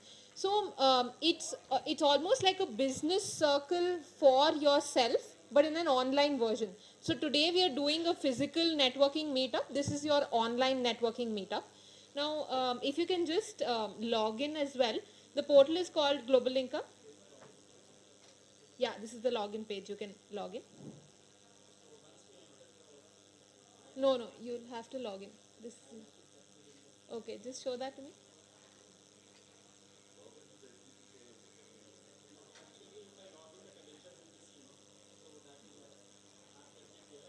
Yeah. So now if you notice here, it has a social feed. It has that aspect where in the middle you can actually post your thoughts, your challenges, what are your opinions, what are you looking for, what are the kind of products or services that you deal in. All of that can be posted. On the right hand side, you'll see, for example, the event is actually happening live now. You will be able to apply for various awards, achievements, all of that will happen in this. And on the left hand section is basically where you talk about your business. What is it that you're representing? Have a complete profile. When somebody sees your profile, they should be able to identify, yes, this is a genuine seller, this is a genuine business, this is what I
products will get populated. You change the update, you update the inventory, you update the pricing, and you have a full-fledged store. So, and this was actually done during the lockdown when COVID was there. But instead of going to the grocery store owner, people were actually able to order and get it to their doorstep. So this is what you can do, and I'll show a couple of examples on how brands in Telangana and across the country, across the world are creating their online catalogs. So if you can come and just scroll down, yeah, on Kosha, you can. So this is a merchant exporter.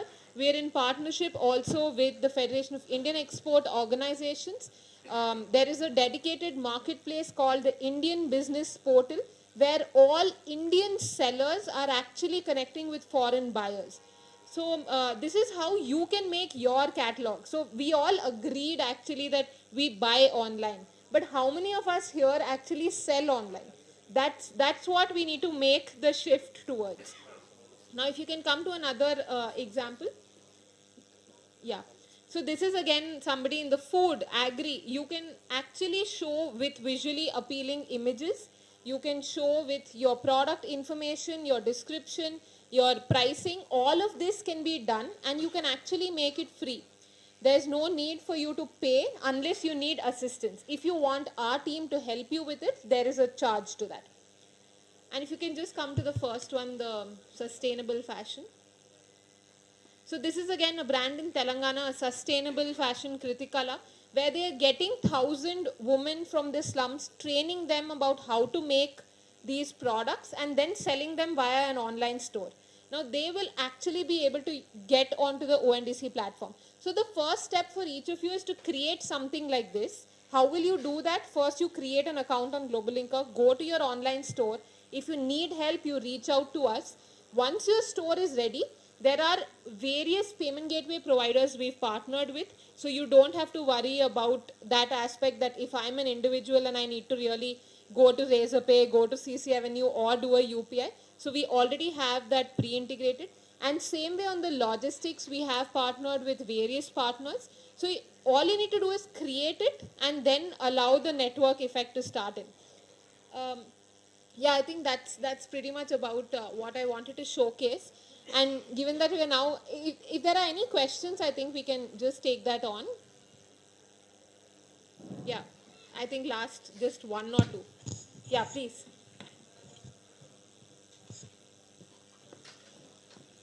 Sorry, we'll just take that first. Hello. Yeah. So somebody has their website already built. Yes. How do you get on the network then? How do you get onto the ONDC network? Yeah. So you're talking about having your own website built onto GlobalLinker. No, we have a separate website already built. No, so that existing platform needs to be ONDC compliant. GlobalLinker today is ONDC compliant, so if you create your website here, you'll be able to join the network. The website provider, is he ONDC compliant or not, is what you need to check if it's an external website. Then you will have, that means you will have two websites now. So we can figure that part out where you can make it one, where you can have one own website, but that will just be like a redirection. Yeah.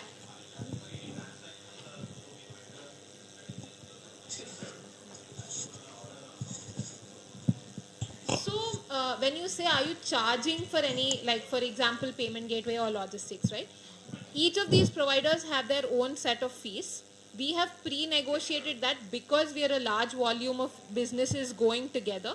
So in fact, for the customer, it's a much discounted rate, and therefore you will not see any charge that GlobalLinker is charging. For you. No, so we don't make money out of this. We have a partnership model with other large organizations, and that's where the fees is charged. Hello. Yes. Hello. Hi. Hello, madam. This is Suresh. Yeah. So I had a set of questions on ONDC. Should we do it now or later? I recommend we'll take it on later, offline. Not a problem. That's fine. One last question, madam. You said a free domain, and how it will be? It is prefixed with your GlobalLinker. So there are two ways. Yeah. One is, so let's say your name is Mr. Ramesh. Okay. You can have ramesh.linker.store free, the domain. But if you have purchased ramesh.com, this existing store that you built, it will start showing on ramesh.com when you do a link up. So if you don't want to purchase a domain, you can use the free one that we offer. But if you'd like to have that customization of .in, .com, then you can do a link up of the two websites. So existing domain we can transfer now? Yes, that's right. Okay. Thank you. Yeah, please, just pass it on to him. Madam, we too have a e-commerce portal for us. So can we link up my existing e-commerce portal to this online store, or we need to build separate for this? So again, like I said, it depends on the redirection. You need to get an SSL certification done to have that redirection. But the backend needs to happen on this because we are ONDC compliant. Okay. So if my developer is okay to shift the platform, so we can do it, right? 100%. No need to create one more e-commerce store in this website and do it again. So the moment I click... for him to do it will be using this. So we are a SaaS-based platform with over 4 lakh MSMEs, right? Okay. Now all of them use the same back-end infrastructure to execute. Now your developer will be able to do it on this, and you will not have any problem with that. Okay. Okay. So when the customer clicks, automatically go to my e-commerce portal and they can shop it, right? That's right. Yeah, thank That's right. You saw some examples. It will be exactly like that. Okay. Okay. Thank you. Okay. So we'll conclude the session now. Thank you everybody for joining in. I'd like to thank all the participants here to actually invest time in understanding how you can grow your own business. I'd also like to thank FTCCI for all of this support.